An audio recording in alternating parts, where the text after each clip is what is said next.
Cool, we're live. Peace to the man them for joining the call. Peace to everybody that's listening in. If we've got anybody listening in at the moment, a man like Scattered Minds and William in the place. Come on. Yeah, as you can see by the show, this one's about identity, unity, and segregation. But really, it's about identity still, like the concept of identity, why we put ourselves in groups, you get me, or why we are referred to as in different groups and that. It came about because I had the idea for the show already, but I wanted to do that, and especially wanted William in there because we done the Identity Politics Forum sit down where it was arranged that there was blacks on one side and whites on the other side, and then we will discuss whatever the topic was around race, you get me?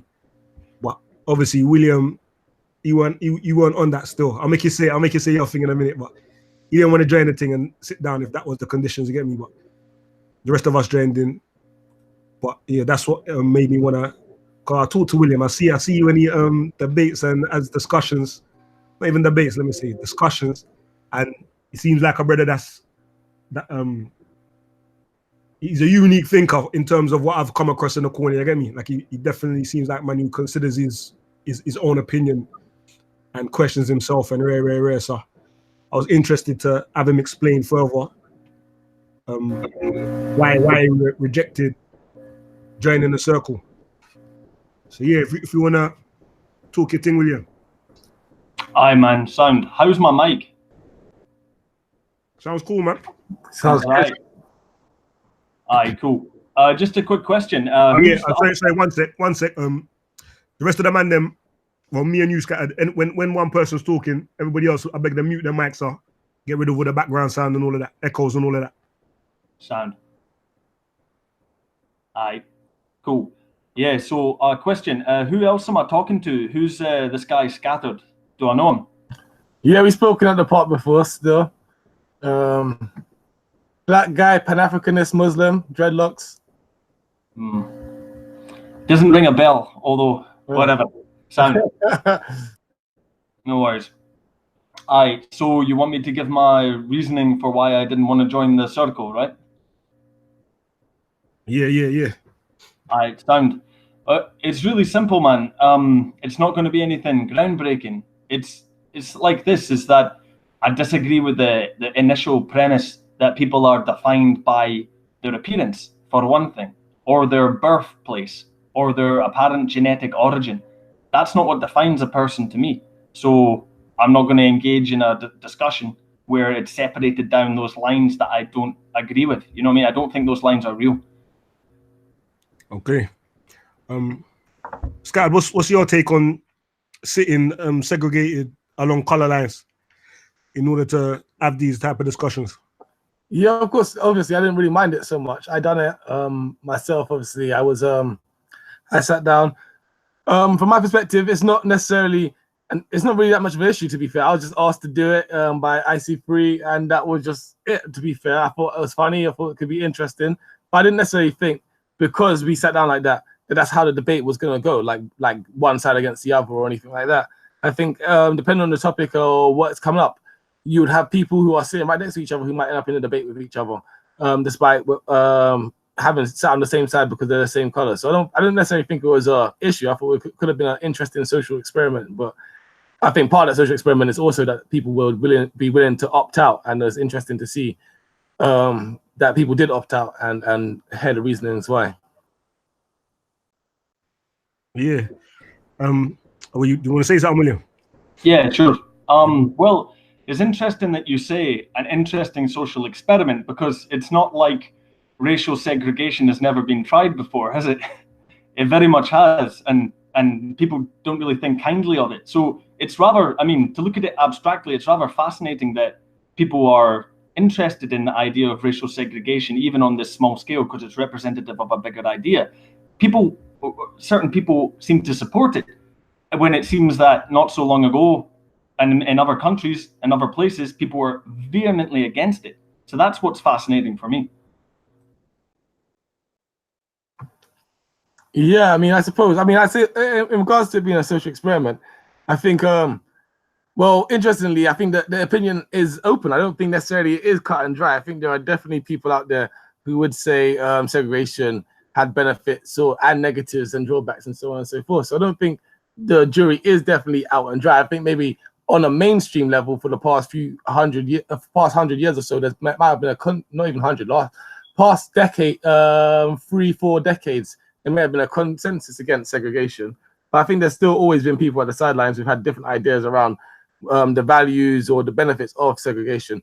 And also, I would say in regards to this situation at Speaker's Corner, I think it was something of a social experiment, because I think whilst at the park, there's many different types of debates. It's you do see a debate that is specifically set up with people sitting down in that order, in that kind of way. And I don't think necessarily, like I said, why I say a social experiment, because I don't necessarily think it would have led to quote unquote segregation. I think the fact that they were both sitting, they're all sitting in a circle and talking to each other is quite the opposite of segregation. It just happens that they're sitting in a specific arranged pattern, which I think when I say social experiment, it's about how the people will behave.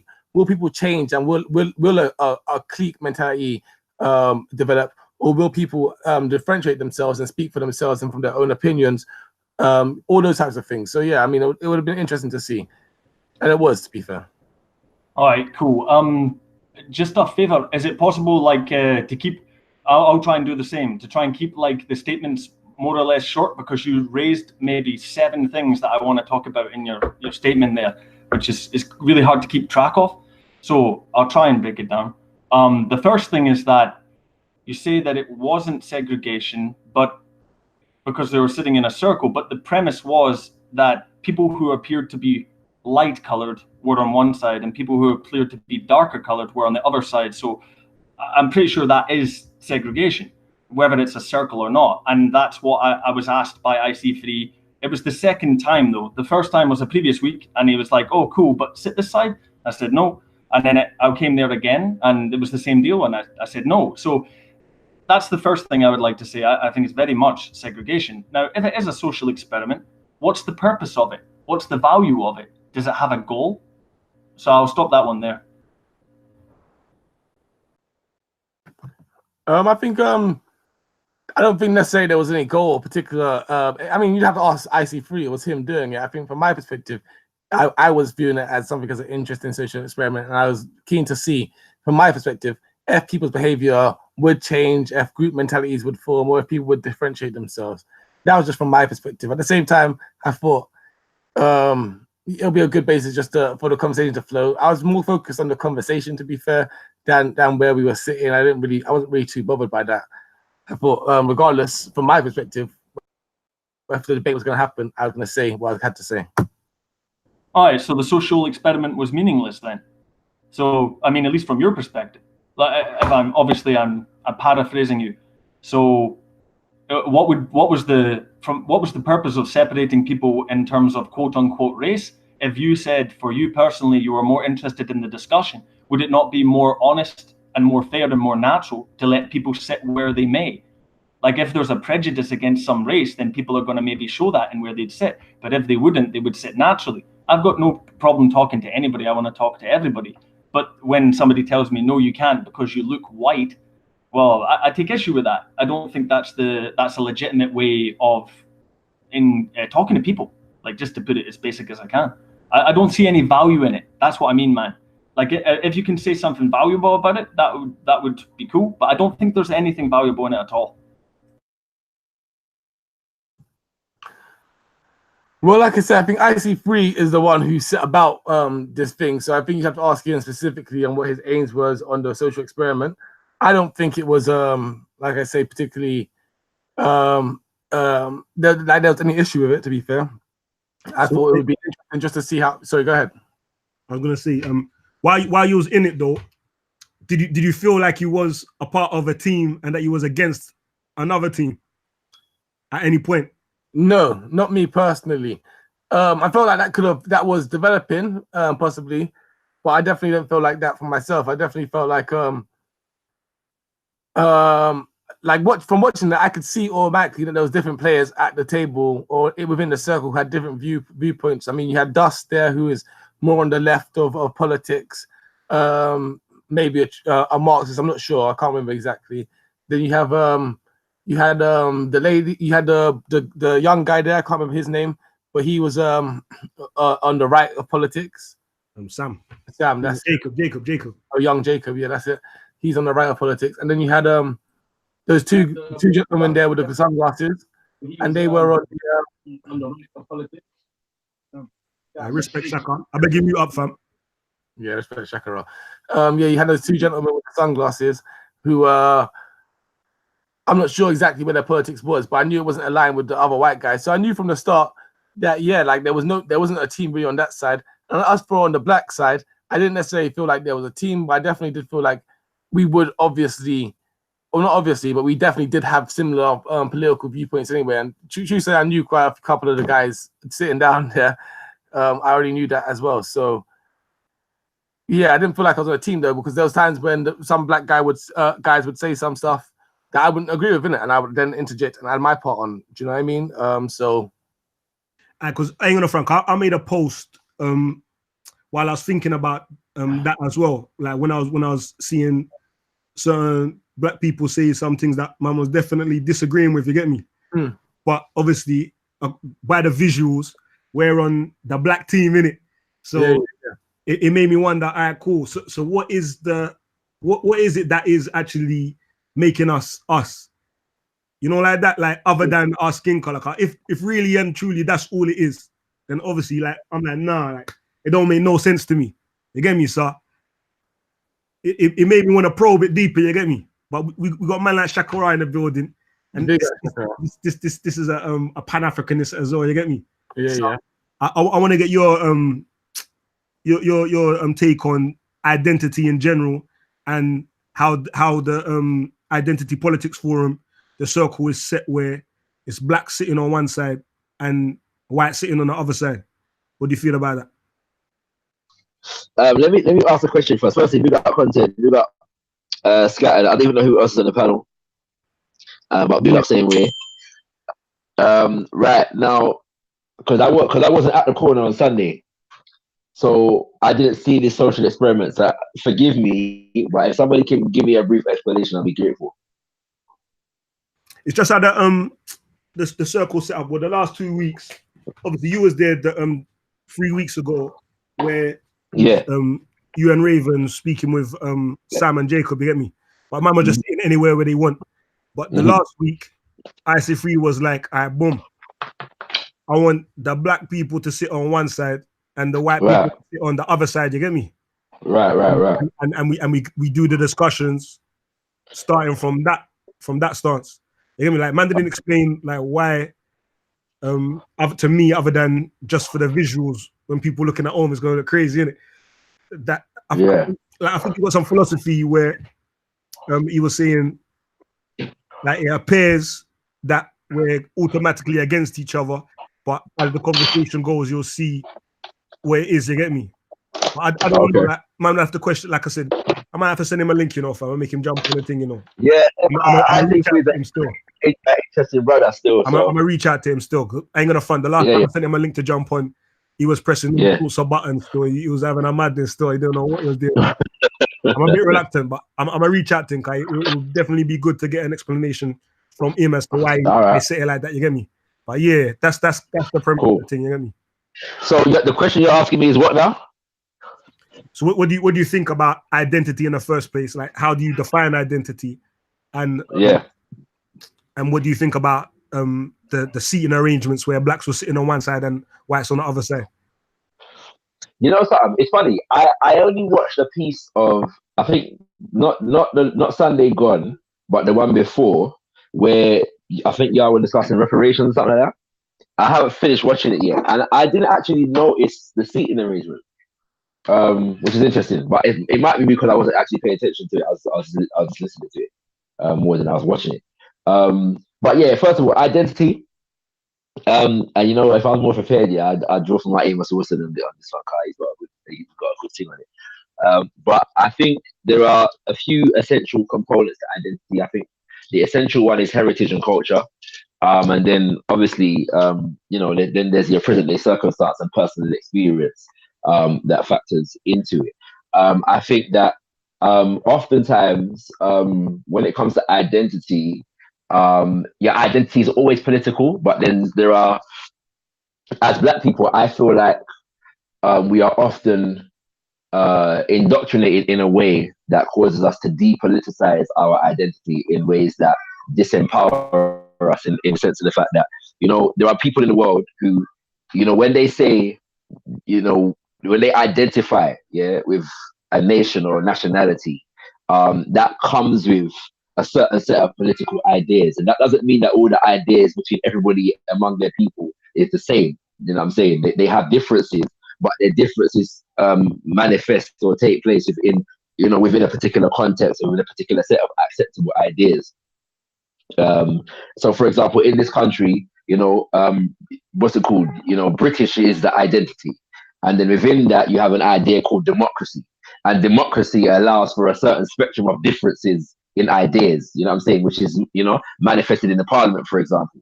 The Conservatives would say they're just as democratic as the Labour and the Liberal Democrats, but they have a difference of ideas, within whatever they consider, how they consider democracy to run best or whatever else like that.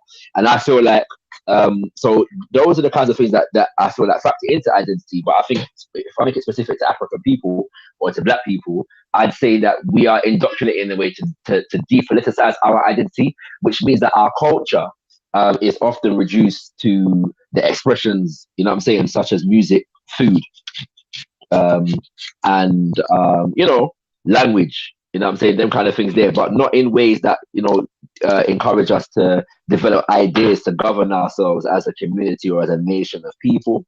And I think that's an essential thing. So identity is not just what you identify with; it's about what you sacrifice for, what you think is good, what culture, what nation you're contributing to, that your efforts in terms of your life and your achievements, are they built? What social group benefits from your individual achievements? Those are the things that factor into identity. Hey, William, you want to respond to that? No, not really, man. It's far too long. I'm really busy, man. I got stuff to do. I can't really listen to monologues, bro. Sorry, man. Oh, my thing. I'm confused. Was I not supposed to answer the question? And is there a time limit on answers? I wasn't aware that there was a time limit on answers. No. Before you came, 1 sec. Yeah, I'm gonna have to answer that in a minute. Now before you came, William and Scattered was having a discussion, but he wanted to address his points. William wanted to address Scattered's points, but he was like, "Right." The man said a bag of things that he wanted to address. So I beg man, from here on, we just try and keep it brief, so man can go bounce back and forth. You get me? But, all right, cool. I don't even know who William is, so bless. But like, I wanted him on here because he was against sitting down in the circle if there was rules like you had to sit on one side based upon your skin color. You get me? So obviously, him explain his thing still. But one thing then I would say in response to what you said, if I understood it correctly, was like it seems that Black people are conditioned to think against organizing around identity to our detriment, while other places probably do, and that's the reason why we always at the bottom of the team. Yeah, definitely. Like, so I mean, for example, let me give you a real life example, innit? What's his name? Boris Johnson went to Scotland. Yeah. Is he still there? Or has he come back yet? I don't even know if he's still there. He bounced, man. Said he was in Wales today, I think. Oh. Okay, cool. Right now, so one of the that's interesting to me is that obviously in Scotland, you got the SNP, you got the Conservatives, you got Labour, and them kind of things there. And he was going there because there's some contention, around what this idea of a no-deal Brexit. And so even within like the Scottish National Party, the SNP, yeah, like are the ones that they claim to represent kind of the Scottish identity, yeah. But even within that, the Conservative Party, yeah, which is the party of which Boris Johnson is the head, yeah, he knew when he went to go meet with the Scottish Conservative Party, there was going to be problems because based upon the idea of what it means to be Scottish and what is in the best interest of the Scottish people, yeah, some of the implications that will come from a no-deal Brexit, the Scottish Conservative Party know that they can't back. You see what I'm saying? You know what I mean? So my only thing, so I'm saying that, like, when we say, for example, yeah, over here, black people need to vote Labour. Yeah, like is that based upon an analysis of the Labour Party's relationship to black people, or are we aligning with a sensibility because most of us are working class and the Labour Party is said to represent the working class, not the black working class, but the working class, that we should vote for them because supposedly their policies are better for us. So I'm just saying that I don't know if we make political decisions based upon our identity, but we do things as what I'm saying. So we go carnival, or what I'm saying, we go to the Afro beats or the bashment rave because of it. We eat jollof or we eat rice and peas because of our identity. But politically speaking, do we organize in that way? What I'm saying, as a people. It's time. Was that short enough? Yeah. No, I never had no problem. Too long, Jackaroo, I'm going. Big up William. He ain't got no patience for the thing though. Still, I seen him. That's the second time I seen him make a move like that hastily or just exit the conversation. The first time I was with Paul in the park. Actually, just as he actually ducked, jeez. Man, cut. Man. Well, I think I tend to have that effect on white people still. You trying to trigger man in the comments, son. Hey, yo, let me know you want the link, man. We need some other identities, quote unquote, to jump on and say their thing. You get me? Yeah, we can't have this be an echo chamber, man. Tell them to jump on. But yo, give me 1 minute, yeah. I just go make a phone call. I'm back up there. All right. See you now. Yeah, but not even during that discussion, still, a man was saying, Darren, he was saying that, when it comes to the black people that speak for like us politically, and that more time the people that we exalt ain't really up on certain key issues like economics and rare. And the ones that are usually more conservative. That's what his argument was. I don't know what you're saying to that. What does he mean by the people that we exalt are not up on key issues like economics? What does that mean? Wait, from my understanding, it was like, they don't really know what they're talking about. Like, they just talk more in generals rather than understanding. When he said the people that I don't know his word. I don't know word for word exactly what it says, but what I understood from what he was saying is that, like the leaders that we would. Sorry, bro. Yo. Hello. Just check it out. Maybe jump out and come back in because it's a bit shaky. Is it him? Yeah. Yeah, something's cracking up still. Yeah, I think that's you still. What are you saying, Scott? You can hear me fine, and I like. Yeah, everything sounds good, man. All right, one sec. Yeah, Shakira sounds crackly, but yeah. Remember that part, Carl? You was going back and forth with him on that one there still. Remember when Darren was talking about the black people that we look up to, like, politically? Yeah, and the economics of it. Yeah. But you're saying more time it's the conservatives that know more. Yeah, you don't really fuck with them like that.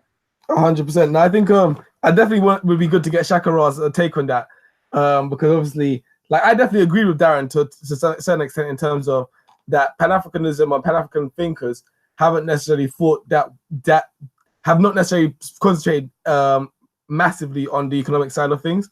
However, there have been definitely Pan-African thinkers who have put on that side of things who aren't necessarily well rated.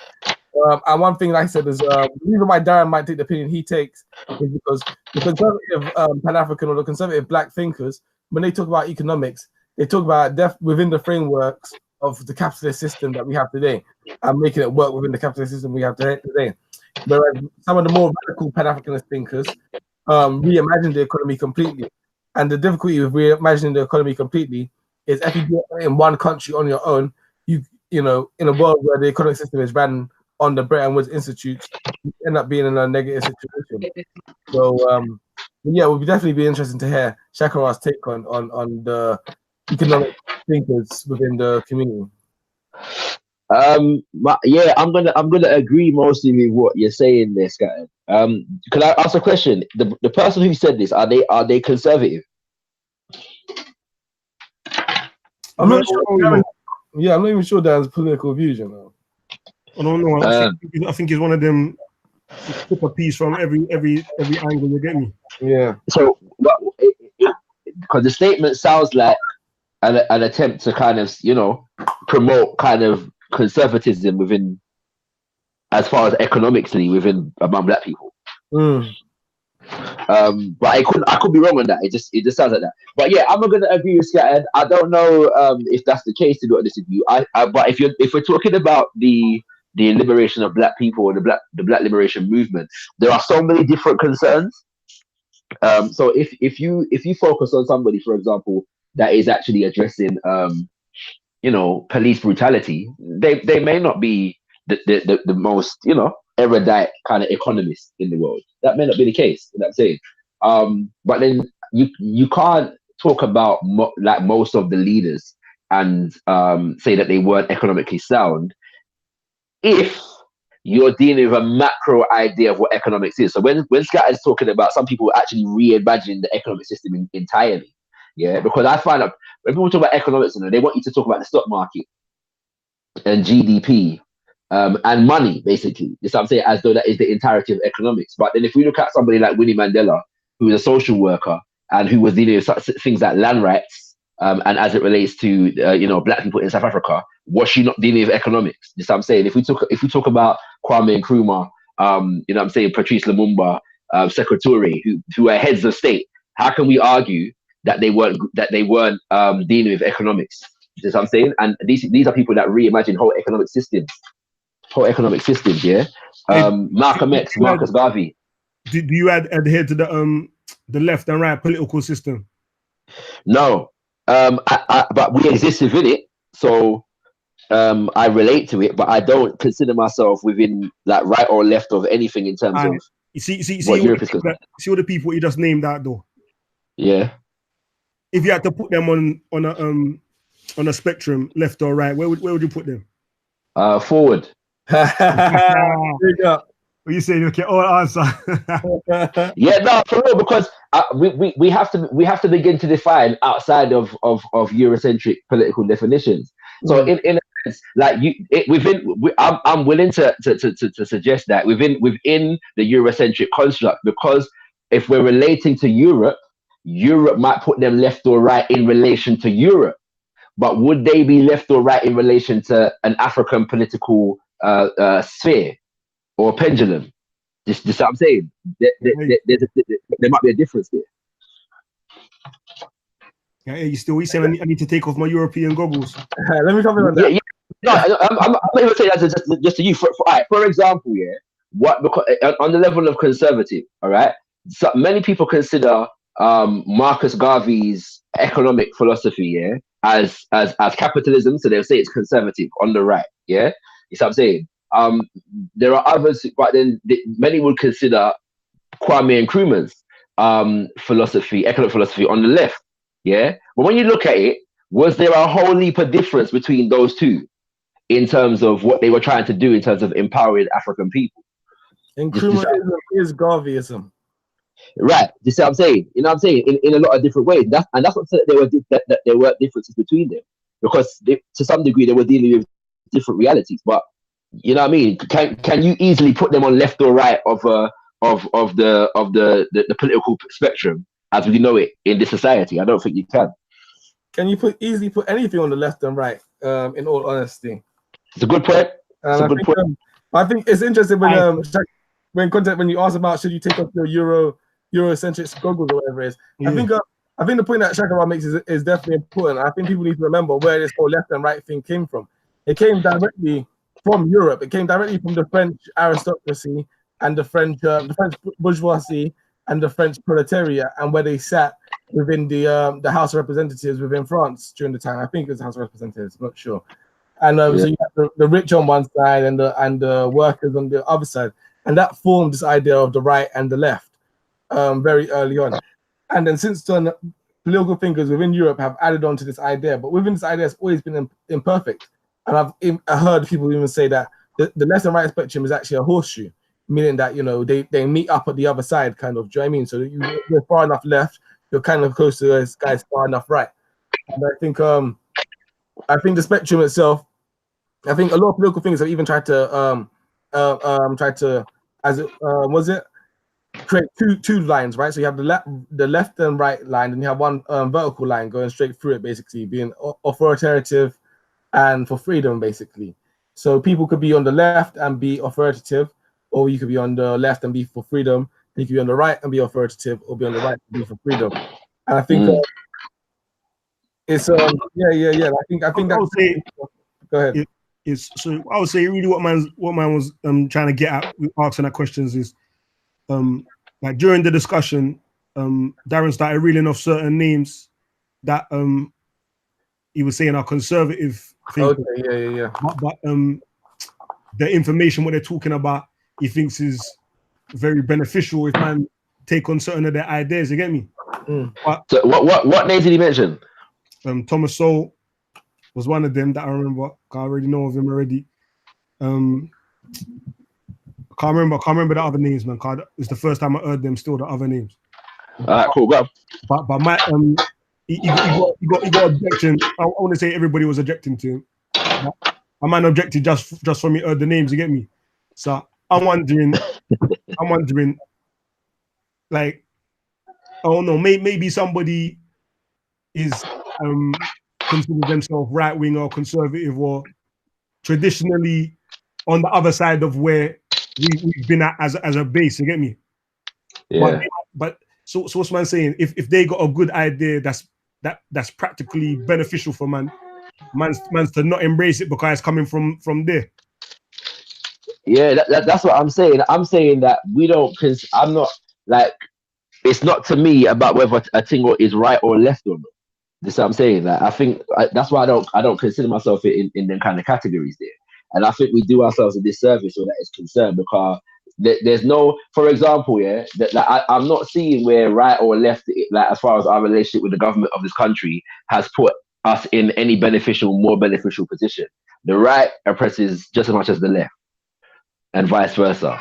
So we just got to think outside of them boxes there. So in this society, for example, building up business might be considered a right-wing kind of agenda, yeah. But then if we look at the idea of group economics, yeah, as in collectively building businesses for the profit of a specific community, you might consider that social welfare within the context or in that community. So that's considered left.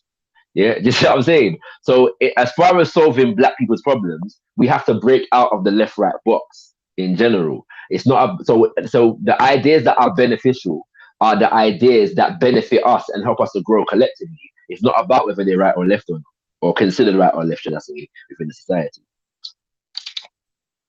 And on the thing of solving Black people's problems, even that in general, come on, trying to get down to the base of the thing. You get me? Yeah. The root of the thing. That's a common call the thing identity. You get me? So yeah. Why do you think that man group manself as Black? Or why is it beneficial to do so? Are you talking about the term or the people that it's supposed to represent? Yeah, the people that it's supposed to represent. Right. So because we have a shared history and a shared experience, you know what I'm saying? We have a culture as well that we've managed to keep in some kind of in you know various different degrees, even within the context of oppression. So that's the first thing. Yeah. Like people are often grouped together just by their culture. There's nothing wrong with that. You know what I mean? Everything blessed. Yeah. Like everybody's got a culture in it, and as human beings, we're social creatures, and so we create groups. This is normal. Yeah. But it's even more important when you are dealing with a situation of oppression because there is power in people and numbers, and being able to create and own space exclusively as a group, whether it's for your protection, your production, or your preservation. You know what I'm saying, in that regard. So that's those are the reasons for it. No people that are looking to preserve, protect, and produce from themselves, disperse. They find ways to socially relate. Economies are based upon social relationships.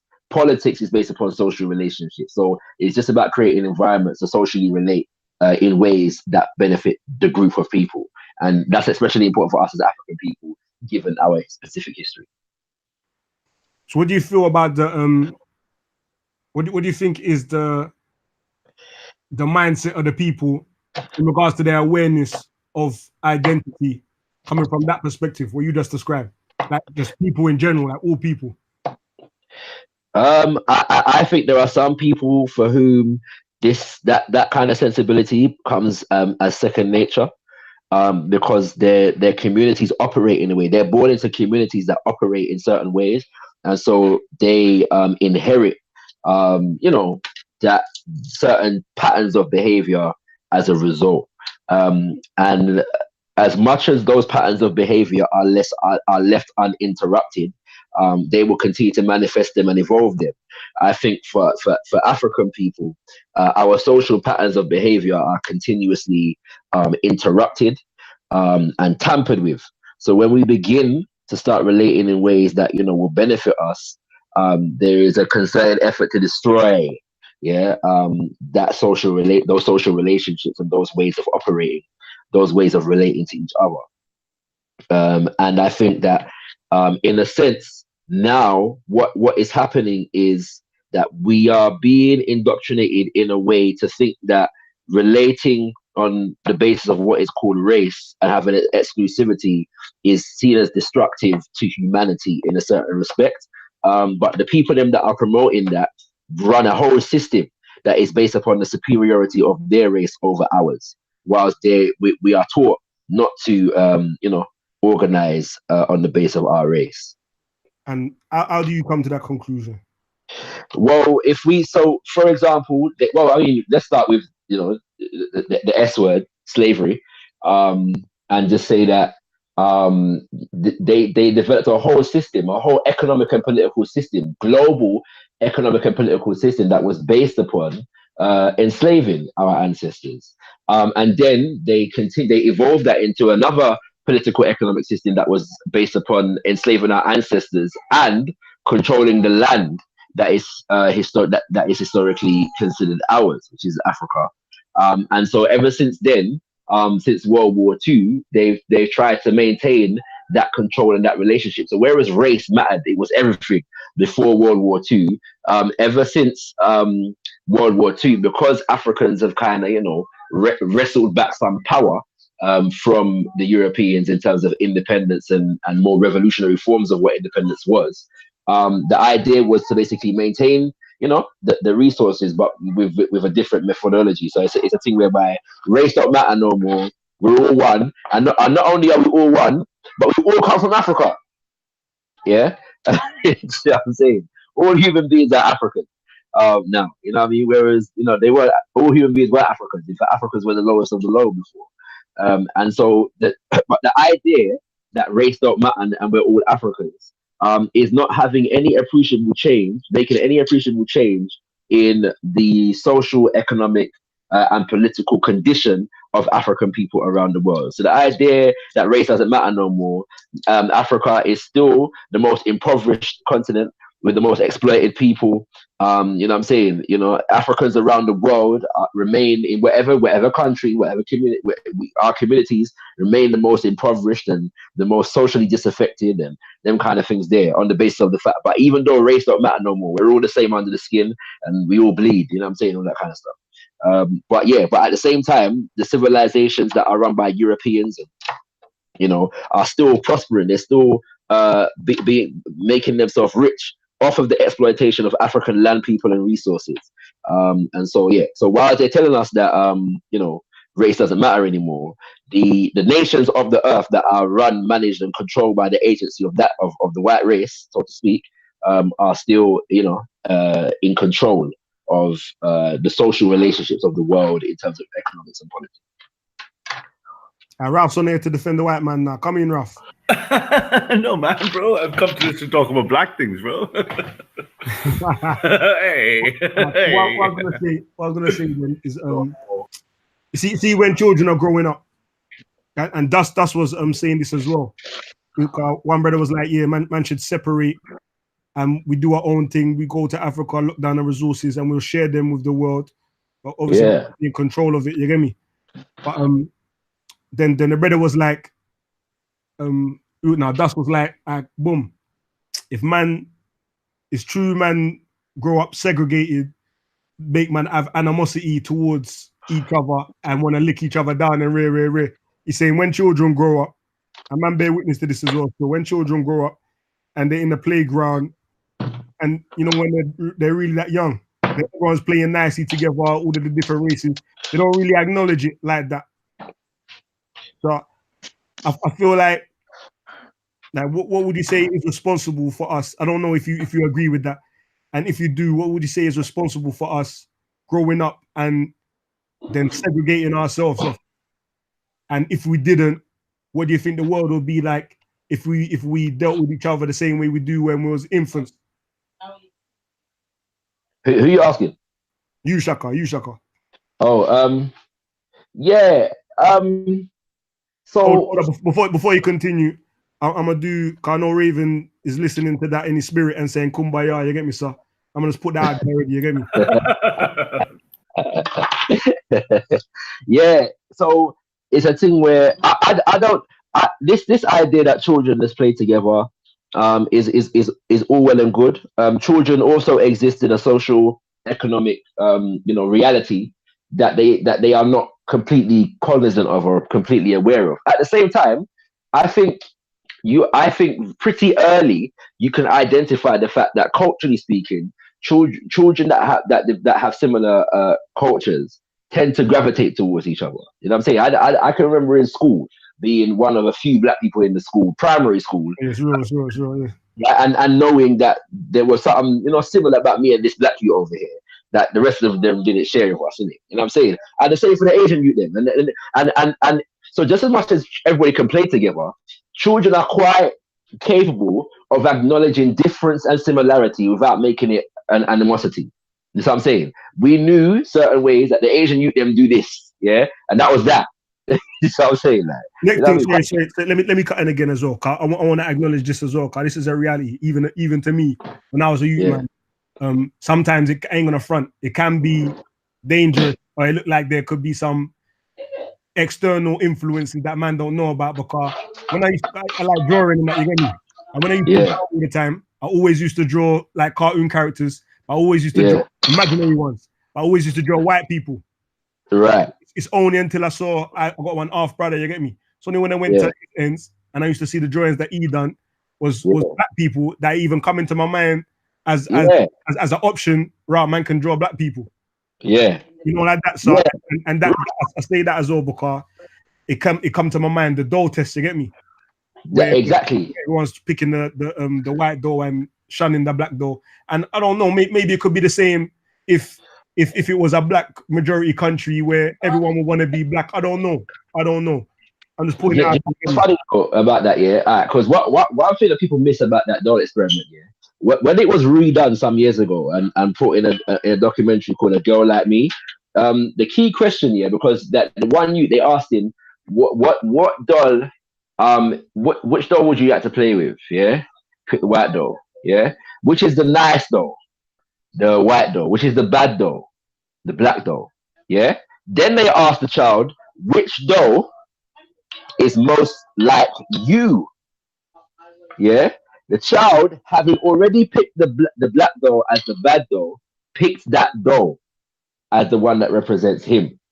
That makes total sense. Yeah, total sense. Yeah.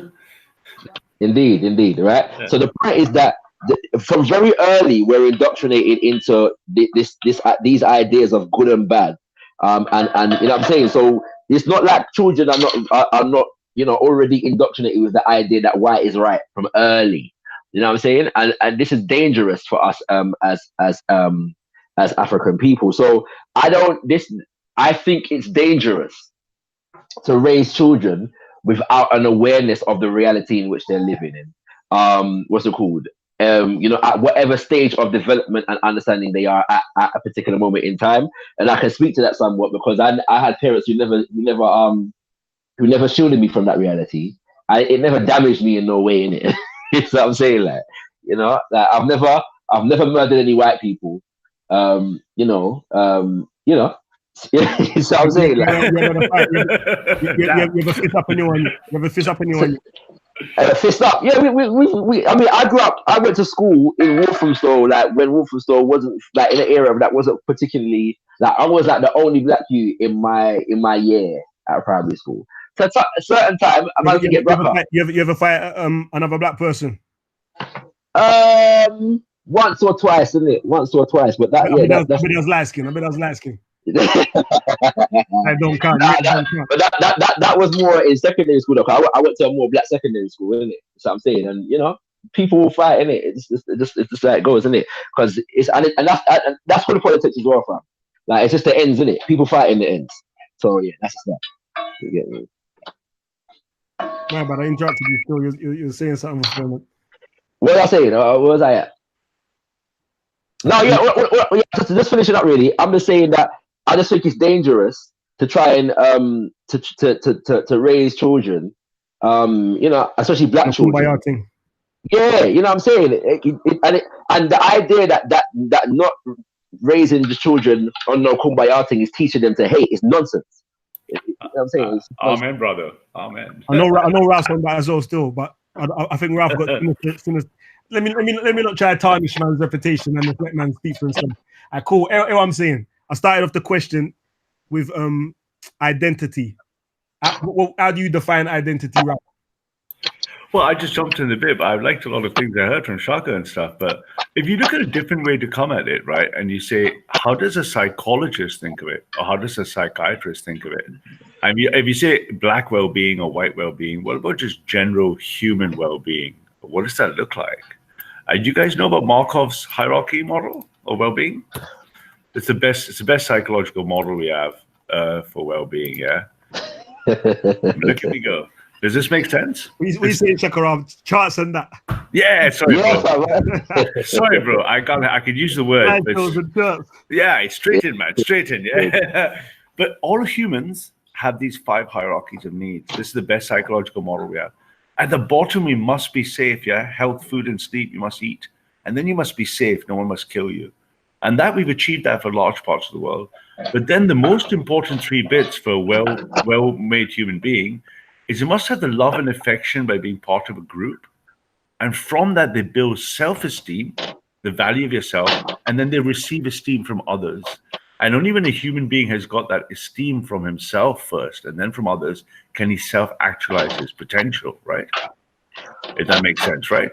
So when you say identity, and you say what that means, you've got to say, is one person or group, how does it feel for one person? Like you said, you're the only guy in Walthamstow, right? I was one of a handful of less than 5% of brown and black boys in elite white schools.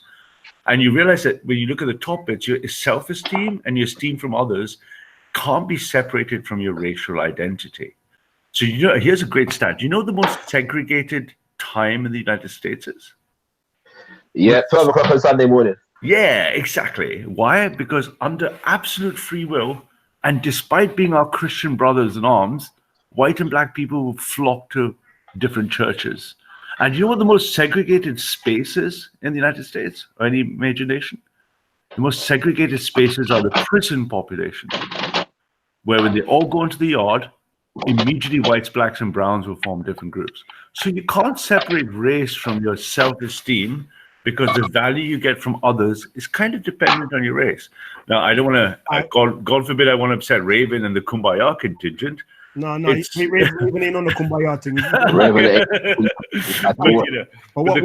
I just like to put our questions there in it, because these are questions that man genuinely feel. And you know, when you think about I'm there though, no, Scott. not scattered content. Yeah, just a quick thing. Yeah, I just want to say something though on what I've just said, right? Because I do think it's natural for people to flock to people that represent their heritage and their culture and whatever else like that. At the same time, we don't want to minimize the fact that when we're talking about 12 o'clock on Sunday morning, and prison. First of all, dealing with the church, we have to appreciate that in America, the church was a fundamentally racist institution of European white supremacy. The church was hanging black people. You see what I'm saying? And so it was a matter of self-defense, and safety. For black people to distance themselves from those kind of white people. The white church is burning crosses outside of their homes. And these kinds of things, and so those white Christians are also in the prisons. Just what I'm saying, whereby they are crossed. Totally. You know what I'm saying? So this wasn't a natural situation of just people flocking to wherever they. No, but you'd expect it to go away now, but it hasn't gone away. But it hasn't gone away because I think the deeper thing is people get special self-esteem from their own groups. It doesn't mean they can't get self-esteem from another group, but it's a biological naturalness. And the other thing that plays in, I mean, I'm sorry, charts and graphs, but if I drop one of the most famous graphs we use, which is this, if you look at the right-hand side, and this is what the left hate, it's the blue forbidden biological reality, that you start with your family on the right, and then your nuclear family, then your tribe, and then you suddenly hit this red line, which is abstract. So all the way up to your race, and then you can only unite on Christianity or my nation state of values. And the left don't want you to believe that you're physically, biologically, racially. So a pan-European is an idea sitting above racial nation states for Africa. Whereas the United States is formed on a proposition nation that we're all Americans. Forget your race, forget your color. And the truth. Hey, sorry, Ralph, let me pause you. Yes, sir. Cool. It seems like you and Shakara agree on a lot of things here that we've been talking about thus far. Yep. But a part of me as well is thinking, I don't really think that I can see you, man, living as neighbors in peace and harmony. It seems like, I don't know, it seems like it'll be an inevitable warfare thing. I don't know, just based upon some shit that I've heard more from Ralph's side still. You don't. Like outside the hangouts and all of these things again. Here's why, Scott. Here's why content, yeah. I was just gonna say, I was gonna go on, fuck it down. Yeah. Right. The reason why is because when white people get nationalists, they also get oppressive. Yeah. And that's the essential difference. Pan-Europeanism as a concept, not wrong with it. Yeah. All European people, they're all one. Blah blah blah. But looking at it historically, Pan-Europeanism comes with colonization. You see what I'm saying? And the abuse of the rest of the peoples of the planet. Yeah. We can look at that in a number from a number of different circumstances. Yeah. One of which is the Catholic Church, because in a sense, from the 1500s, 1600s, the Catholic Church was like the key pan-European institution, isn't it? Yeah. All of what's it called? The different nations of Europe were united in Catholicism. Correct. Yeah? And in a sense, the Pope acted like an emperor, yeah, of Christendom in that respect. And so when Bartholomew de las when there was a dispute, yeah, between Portugal and Spain as to who's going to enslave the native people of the Americas, they had the dispute settled by the Pope, and the Pope split the world in half and said, right, you take this piece, and you take the rest of it. Yeah, you know what I'm saying? And that was that. Yeah, and so that's pan-Europeanism in action. You see what I'm saying? Okay, just to disagree here. Just to disagree, Shaka. One more example.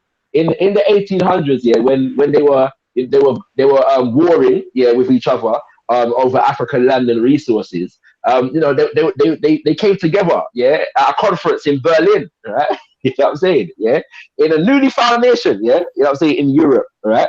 And this was another expression of pan-Europeanism. They sat around a table and carved up the whole continent of Africa, yeah. and say, right, you're going to take this part and you're going to take that part, and they split up between themselves. Pan-Europeanism at work. So that's the major difference. The problem is not the fact that Europeans want to protect themselves and their culture and blah, blah, blah. No problem with that. It's that when they get on that trip, they get beside themselves, and get oppressive and terroristic and start to rape and pillage and murder all about the place. That's the problem. Well, yes and no. I'll tell you why. Yes, because they were the first ones to have world power. No, because China and India are preparing to do the same thing. China and India couldn't do it before because they never had the power. And I would argue if black people had the power now, they would be doing it to India and China at least. The idea that there's a famous quote that says, man has dominated all species, including man. So to dominate is a very natural instinct, right? You can see that in any group, in a football team, in a collection, in a gang, in a band. In any organization, you get a natural hierarchy, which you can look as dominance. The idea that only white people do it is wrong because white people just got there first. So Shaka, cool. Yeah. Yeah. You know enough more, I assume, African history than I do. So has there ever been a time where black people was in control of more than just their part of the world, but it wasn't like an aggression, it wasn't a domination, if that's even possible, you know what I'm saying? If there was violations to the people them who they was ruling over. All right. The first thing I want to say is that what Ralph just did was a thing called the universalization of whiteness. Yeah, whereby we take what is, quite a unique trait, among a particular group of people, this instance, white people, and project it on the rest of humanity as though everybody did this, and I think we need to be careful with that.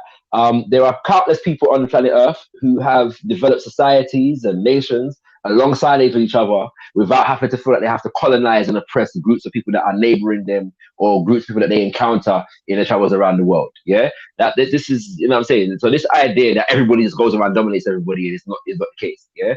And I'd say that generally speaking, and that's not to say that there were no wars and no skirmishes in Africa, prior to European contact. But I think it's fair to say that generally speaking, the dominant tendency among different African civilizations, is coexistence. Generally speaking, okay, there are exceptions to that rule. There are instances in which, for example, the people of Kemet, were ruled lands, neighboring them, or either to the south or to the east. Oftentimes though, when it comes to the east, that the rulership of that land was to prevent invasion. That's the next thing. I think the closest thing that we get to what Ralph is talking about is the Moors. The Moors in Spain and Portugal and them kind of places there. Now there are some that argue that they developed a somewhat of an oppressive relationship with the people that they met there. There are others that say that actually what they did was bring Europe out of the Dark Ages, out of its actual Dark Ages.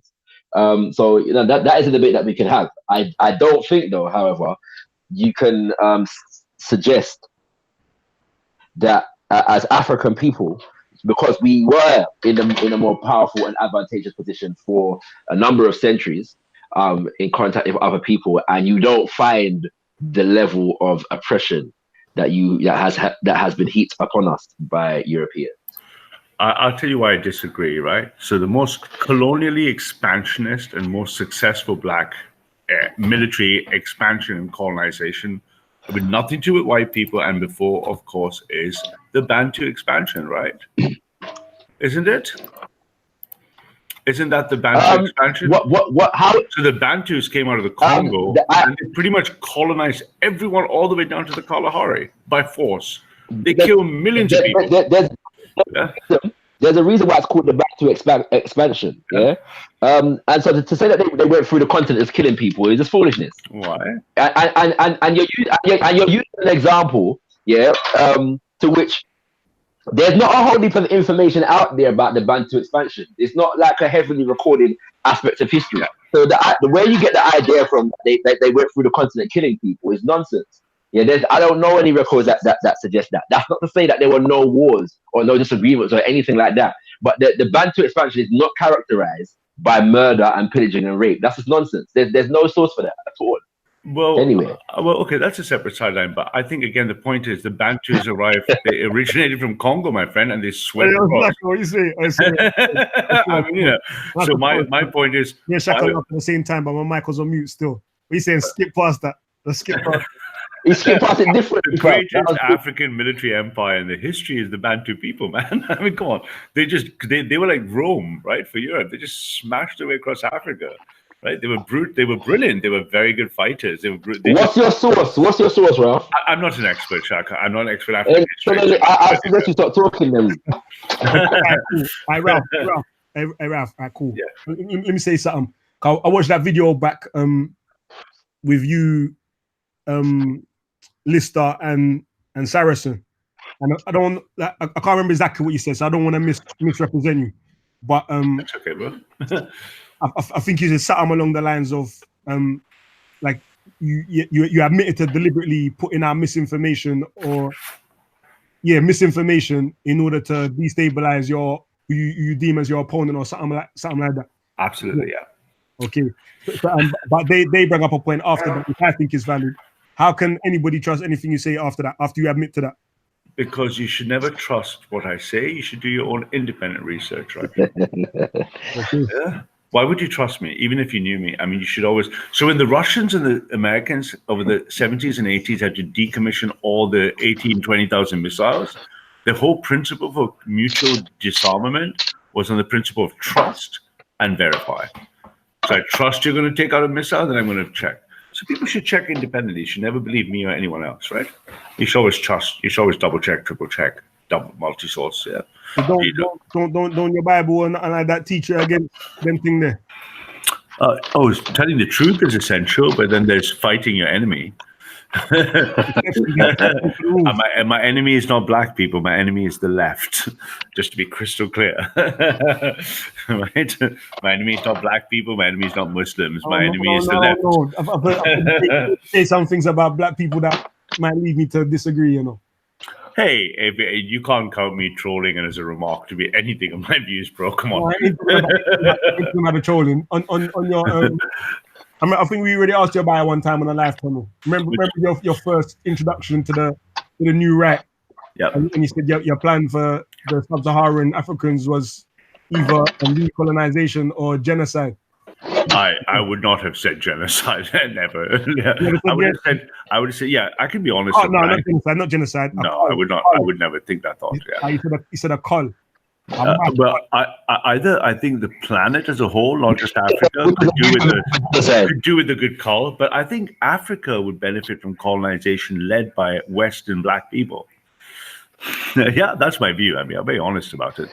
I think you could. The best bet for Africa is to build an African empire by the best skilled people, which would be the black people who have lived in white lands, looked around, and gone like, "Hey, I want this shit for myself. I don't trust whitey. Let me go build my own version." Right? That would be empirical. Now, I would like it done under Christ, but that's not my choice because I'm not black. Right? It's not my choice, right? It could be an African religion, but for Africans to colonize Africa would be the best outcome for Africans. Because what you have is, you can correct me if I'm wrong, since the 50s and 60s, you mentioned the Berlin Conference, since the collapse of the Berlin Conference and nationalism, some countries have done really well, some haven't. One of the biggest reasons has been corrupt leadership. So you can see the West has got systems that are not corruptible the same way. You want smart, black, conservative Africans from the West to go, right, let me go back to my homelands in Nigeria and let's sort this shit out, right?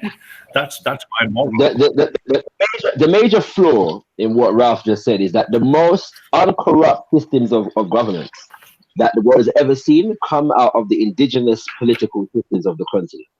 Yeah, the most uncorrupt. Yeah, so the idea that European systems of governance, yeah, are inherently corrupt, and they corrupt those that are a part of them. Most importantly, they corrupt those that are oppressed by them.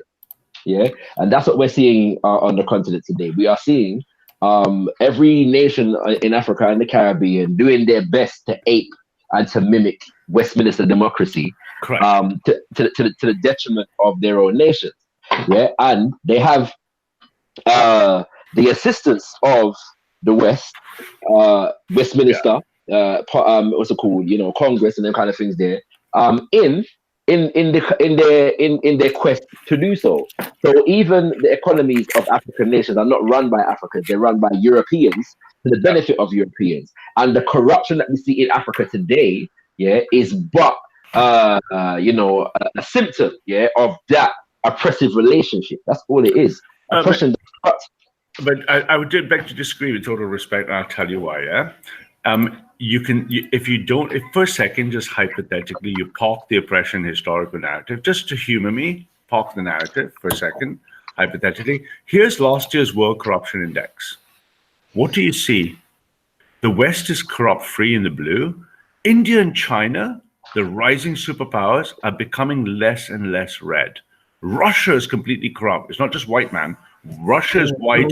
Hang on the front. As soon as you show me that, and as soon as you start telling me anything now, I'm like, rah, let me do my own research. Because absolutely, good man. I thought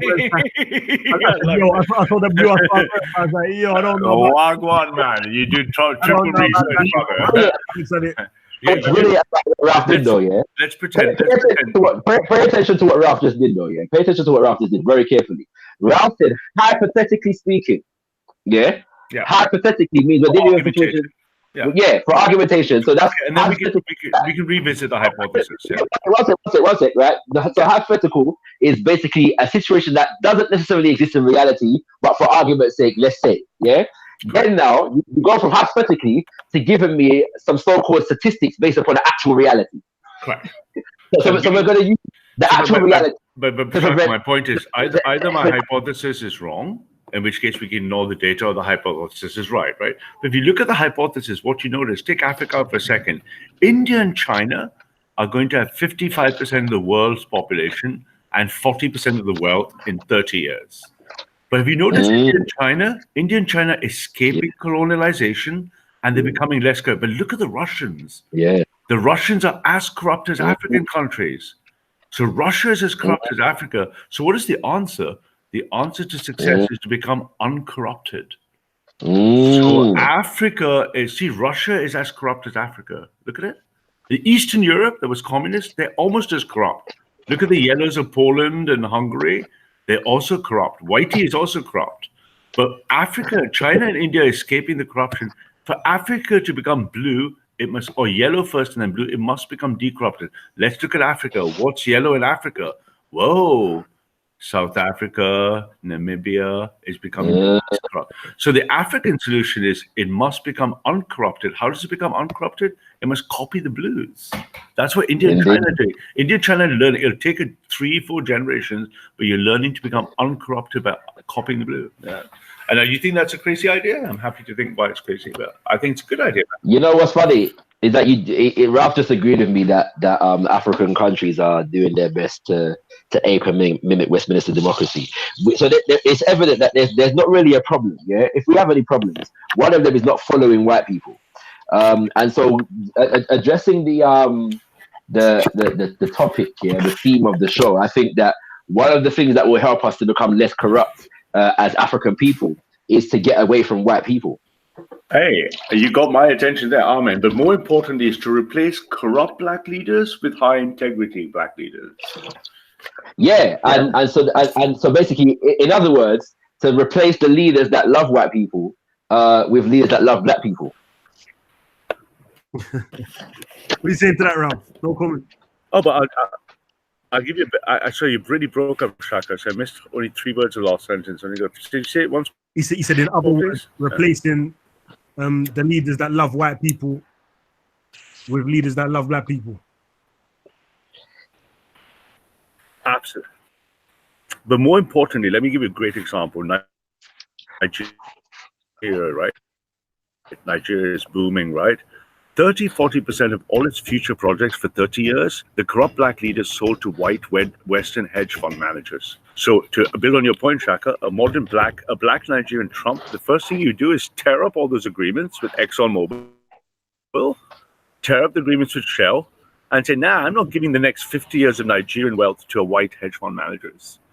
That would be a national racialist policy for Nigeria. That would be that. But the problem is the globalists have paid off the Nigerian leaders.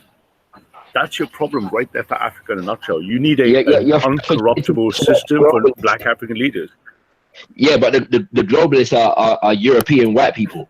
And so I'll tell you what. Yeah, no, not anymore. Let's have a deal. Let's have a deal, Ralph. Yeah, what's it called? I'll do all those things in it. Yeah, in terms of some of those things in terms of going to Africa. Yeah, but your job is to make sure that when I'm doing it, yeah, that Britain and America don't come, yeah, and kill off the people that are trying to uncorrupt nations, and install corrupt leadership in their place. How about that? Correct. So we don't want anyone. Yeah. So when our Patrice Lumumba comes up on the African continent, Ralph, you are going to tell Britain, do not invade. Leave these people's economies alone. Leave the uncorrupt, positive Pan-African leader alone. Yeah, because it's criminal. Tell them, Ralph, that it's criminal. Yeah, to go into a sovereign nation and kill off the uncorrupted leadership and install corrupt leadership. Yeah. Are you gonna do that? Shakara, I'll see you 5. I need a I'll get you. I'll raise you 5 and I'll raise you 20. What's that? I'll see you 10. I'll raise you 20. I'll say, why the hell would that modern uncorrupt black leader ever let them fucking come in again? Why would you get that? It's not about letting anybody coming in. The fact of the matter is, just to use to build upon the Patrice Lumumba example, Congo was in a situation whereby it was just coming out of colonialism, yeah, and hadn't been able, partly due to the continued machinations of European powers, been able to militarily build itself, and so it was susceptible to further invasion and incursion, as were many African nations at the time. And so one of the things that we have to do is strengthen ourselves militarily. At the same time, what I'm asking you is make sure, yeah, because you see, we only need to strengthen ourselves militarily because we know that European nations can't help themselves when we decide to do for ourselves and want to invade, yeah, and kill off people. So I'm asking you to make the military threat null and void, neutralize the military threat, Ralph. Make sure you tell Britain and America, yeah, to stay where they are and leave us alone and let us do our thing. Now, can I tell you this with the deepest respect, Chakra? That's not the Zulu spirit, man. What you want to say is, you want to say fucking bring it, but we're going to get into arms race. We're going to build African fucking missiles, man. I don't particularly like war, Ralph. You know what I'm saying? Even the Zulu spirit is to fight when necessary. Yeah. So if you make it necessary, we'll fight. You know what I'm saying? But I'm giving you a way out, an option, yeah, to make it not necessary. You know what I'm saying? Tell your people, love it, yeah. Stay where you are. Let's not be the rapers and murderers and pillagers that we've been for 5, 6, 7, 8, 9 centuries. And try and do something different. Yeah, let's learn from these Africans. I'll bless you for that and be more peaceful. I'll bless you for that thought. I bless you for that thought, Shaka. But let me tell you the difference between India and China. Why is India and China untouchable right now? India just launched its Agni 8 missile tests. It can now take out 60% of Europe. In the next 10 years, it'll be able to take out all of Europe, the United States. At that point, no white man's ever coming into India or China without permission. So Africa needs to be nuked up to first world status. That's the race. And so you know how much? 30% of Nigerian GDP, 30% of Nigerian GDP, I worked in the city a long time, is owned by white money. It's not white money anymore. It's multinational money. Chinese, Indians, Russians, all of them. They own 30% of your GDP. If you took back and you elected a black Nigerian, I'm using Nigeria as an example. Yeah, if you elected a Nigerian Trump that had integrity, in less than 10 years, Nigeria would be a nuclear missile force without dependency on the West. You got all the raw materials you need to build nukes, right? So the question is, do you want to hope that the other side won't hit you? Or do you want to say, fuck it, I don't care if you hit me, I can hit you back? We're having a conversation. So you said that you're concerned about corrupt leadership in Africa. Now I'm asking you, yeah, as the representative of white Christendom at the moment, to make an all-out war unnecessary. You know what I'm saying? I don't think it should be too far-fetched to request that Britain and America and other European nations don't invade and rape and rob and pillage. You know what I'm saying? I'm inspiring you by far right.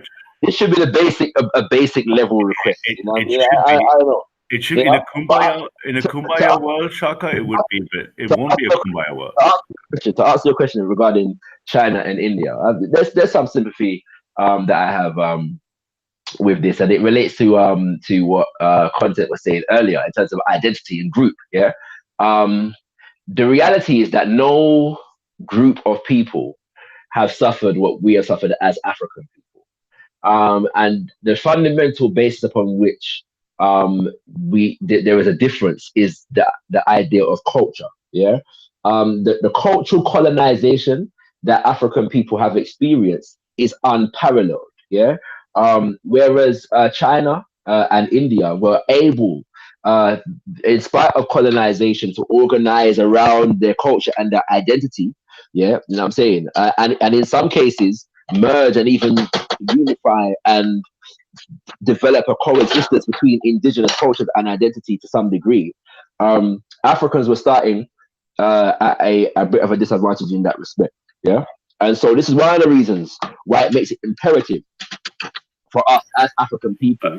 Shaka, man, let me give you a different spin on this. Yeah, one sec. To develop, a group identity, a group identity as African people, and that's what Pan-Africanism is all about. We don't need any African Trumps. We need the evolution of Marcus Mosiah Garvey, the evolution of Santa Kwame Nkrumah, the evolution of Queen Nani and Queen Nzinga and Yaa Santewa and Namzama Madikizela, Winnie Mandela, and Thomas Sankara. That's what we actually need as African people. But there's a problem with that strategy, and I'll tell you why. And let me give you a little example from India instead. Yeah. So there's two problems with that in game theory. The first problem is, suppose the other side of the board don't care and they're going to invade you anyway. Suppose they don't care about the kumbaya and they're going to say, hey, these African guys aren't nuked up. They got all these resources. Fuck them. I'll take it.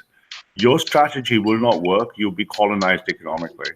India, when it escaped colonization, right, and it became independent, it took less than 10, 15 years for it to start sending its doctors and PhDs in physics to learn how to make nuclear weapons. 20, 30 years later, they had nuclear weapons. 50 years later, no one's going to invade India because if the United States invaded India, it would lose its top 10 cities. Ralph, the reason for that, though, is that the Indians, for the most part, India, weren't like you. Yeah, they want to play in the first world and be in the top table, bro. No, you're not understanding what I'm saying. Yeah. The Indians in India were concerned about being Indian.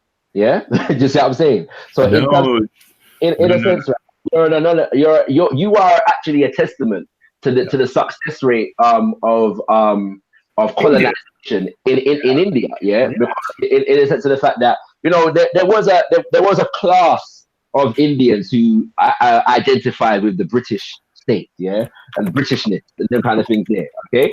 And there were many other Indians, who separated from and rebelled against that imposition of British culture and then kind of things. And so it was on the basis of manifesting and investing in what it meant to be Indian, that the Indians developed themselves. And so, but the problem is among us as a people is that we've got so many more people like Ralph than the Indians did among themselves. China killed off the whole of their sellouts. Yeah, all the people that were more concerned with being British than Chinese, dead, killed them off. One generation dead. Yeah, and so so my point is dealing with the actual subject matter at hand. No, but there's two things there, Shaka. One is a cultural expression of who you are. I could switch to many Indian languages right now and be completely Indian. I haven't lost any Indian cultural aspect. The difference is India can negotiate on the table from a position of strength. No, it's what no one is touching India because it's fucking. You spoke about India and you said you can switch to an Indian language. Language is an expression of culture. Yes, it also influence politics, it influence economics, and what Europeans like to do is depoliticize, as I was mentioning when I came on, is depoliticize African culture, and so they want to give us our political and economic models as long as, but we can speak our own languages if we want to. Yeah, no. What's it called? I guarantee you, if I go to Parliament in India, yeah, they're speaking Indian languages. Yes. Oh God, yeah, oh, yeah. No English.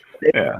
Exactly. Yes. And so their political system, their culture is embedded in their political system. Is the point I'm trying to make, because they're concerned about being Indian and developing around their Indian identity. Yeah, spreading that, investing in that. What I'm saying is, that is, and so the reason why you're going to be uncomfortable, with everything that I'm saying, is because you know, inherently, that when Africans begin to do that, begin to self-determine and invest in Africa and African next, Europe is at a disadvantage automatically, because it can no longer continue to rape, rob, and pillage the resources and the people resources and the material resources of Africa.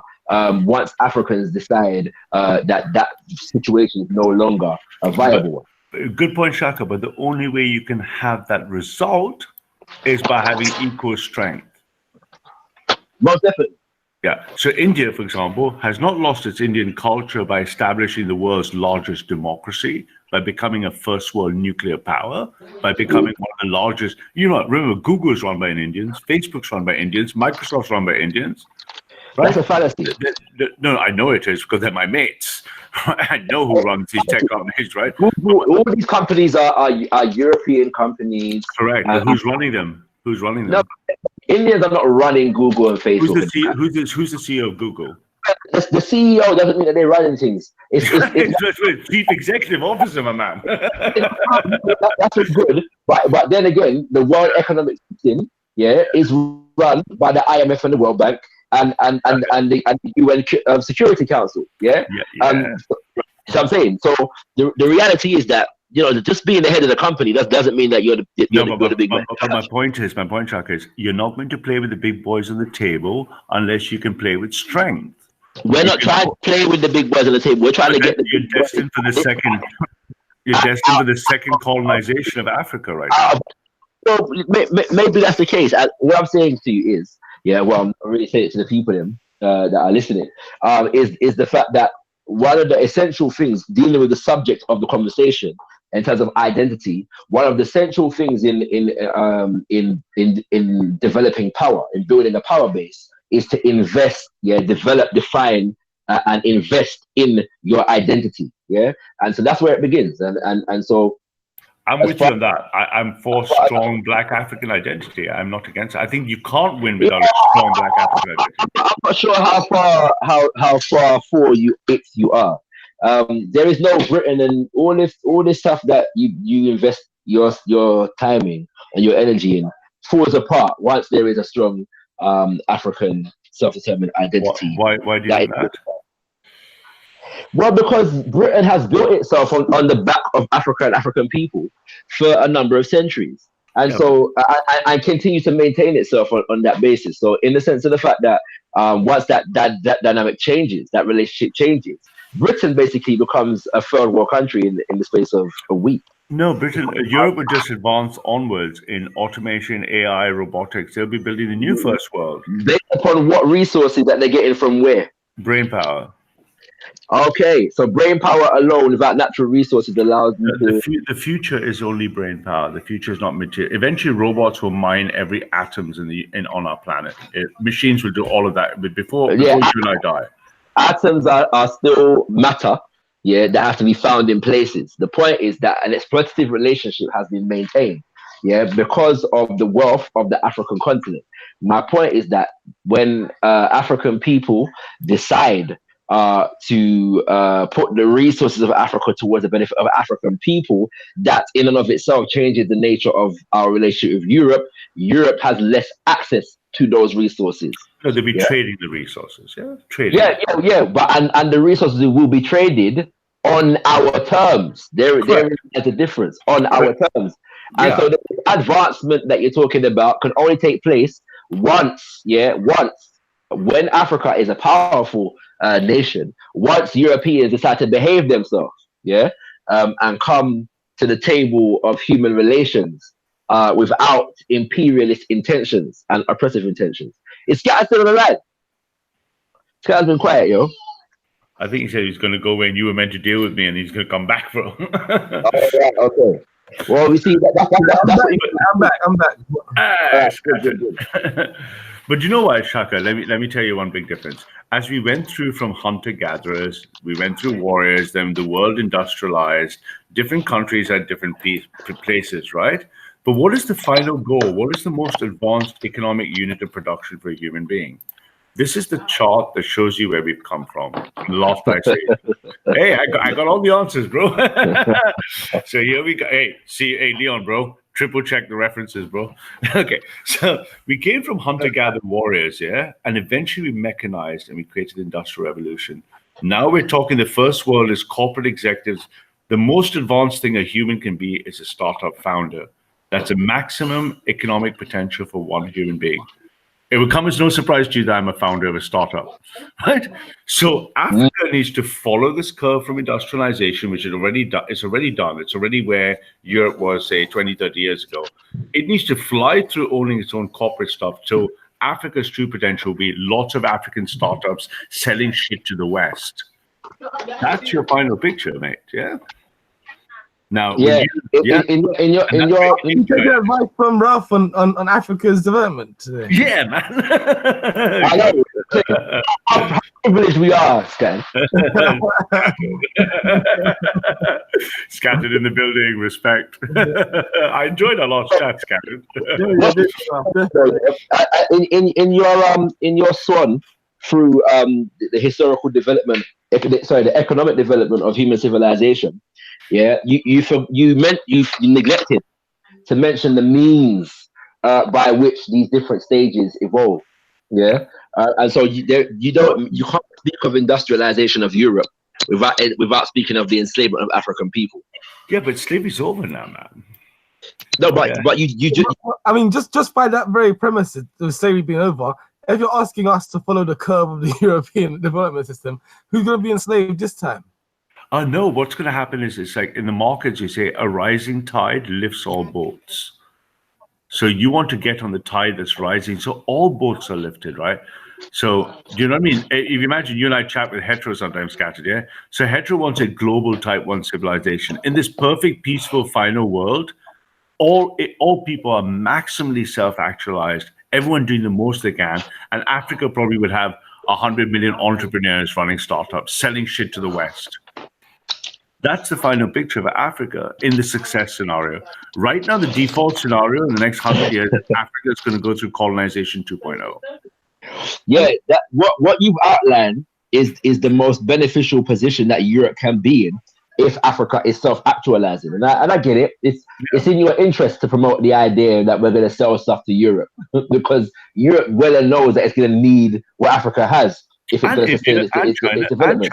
Right? Yeah, I'd agree with all that. My only point is that self-actualization for African people is not based upon our ability or even our desire to sell stuff to white people. Well, no, you have to trade to be successful. Remember, in the next 300 years, in the next 200 to 300 years, India and China will be the only two empires left because they have 60% of the world's people. So how do you feel about that as a great British subject? I'm a servant of Christ first. Oh, right. Okay. Sorry. Excuse me. As a servant of Christ. I feel great and a great British subject. Yeah, how do you feel about Britain the fact that Britain will dominate it? Britain will do amazingly in this picture. Okay. Because the world will be speaking English. This is a beautiful point. What just happened was very beautiful. So what you just said, Ralph, correct me if I'm wrong, but the superpowers are going to be India and China. Yeah, economically. They'll have almost 60% of the people with 40% of the money. But who will be dominating them? No, there'll either going to be 4 or 5 seats on the table. Yes. And there's only 2 scenarios. Either it's going to be whitey India and China, and then looking down and dominating the Middle East and Africa, or it's going to be whitey India and China with African representation. We don't know yet. It depends what Africa does. But you said the key thing that you said was if Britain is going to be dominating it, and the key expression of their domination was going to be what? Say again, sorry? You said Britain's going to be dominating the scene, Yeah, even though others are going to be superpowers, but the key expression or the key factor, that represents the domination of Britain is going to be what? English. Indeed, the speaking of the English language. I was going to emphasize that. So my point stands, that Europeans are fine, with all this stuff, that goes on. You know what I'm saying? As long as they're dominating the thing. Okay. Anyway, Scott, you was going to say something?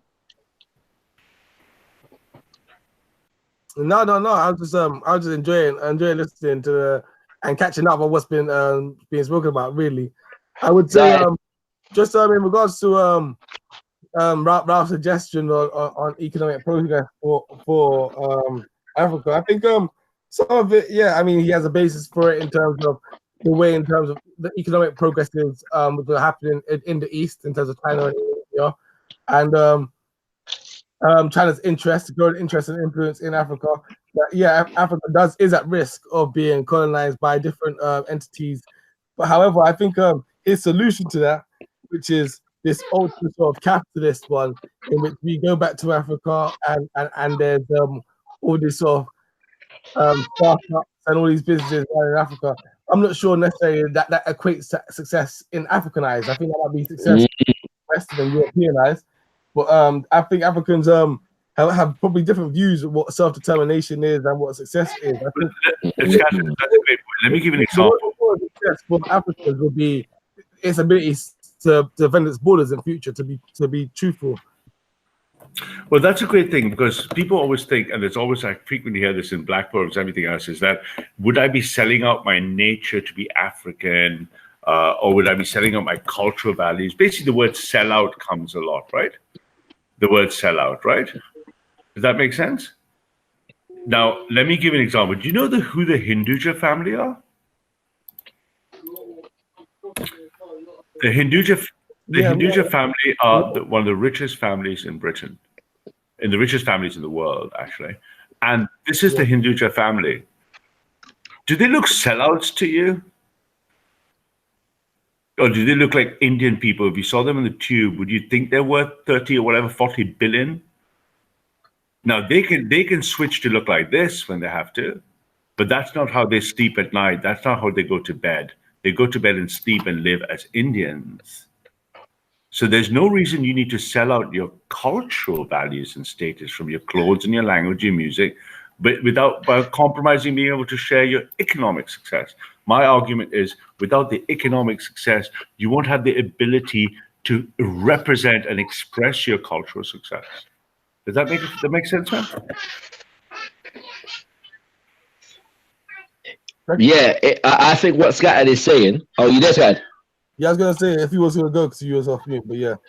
No, what Scattered is saying is absolutely correct, which is that Africa will have its own model, its own economic model for what represents success. Yeah. No, but you can't have your own economic model. You can. No, because you only have one global economy. It's like saying I want my own weather model. You can't have your own weather model. No, because different economies have existed on the planet before. Yeah, it's just that Europe is concerned with dominating the economy of the world. So the economic model of the world, because it benefits Europe. So if Europe is quite fine with letting people have good economy, so to speak, as long as they control the economic model, as you've already said. But they've already lost that, Shaka. They've already lost. The US and England have lost it already. The point is, that whatever the case, this is why the economic model of the world at the moment is run off of currency, because Europe can dominate and control the value of currency, Not anymore. If Europe controls the economic model, then they control the barometer by which currency is considered valuable or not. Not anymore. It used to be the case up to the 80s. Not anymore. Let me finish and then you can come back. Yeah. No worries. Now, the reality is that because if we have a model, an economic model that is based upon a more African-centered cultural paradigm, then people and resources become the essential primary barometers upon which value is assigned. And so because of the abundance, the resource abundant continent, yeah, from which we come, once we are custodians of that continent, then we begin to shape and change world economy just on the basis of having the resources. That's what happens. Yeah.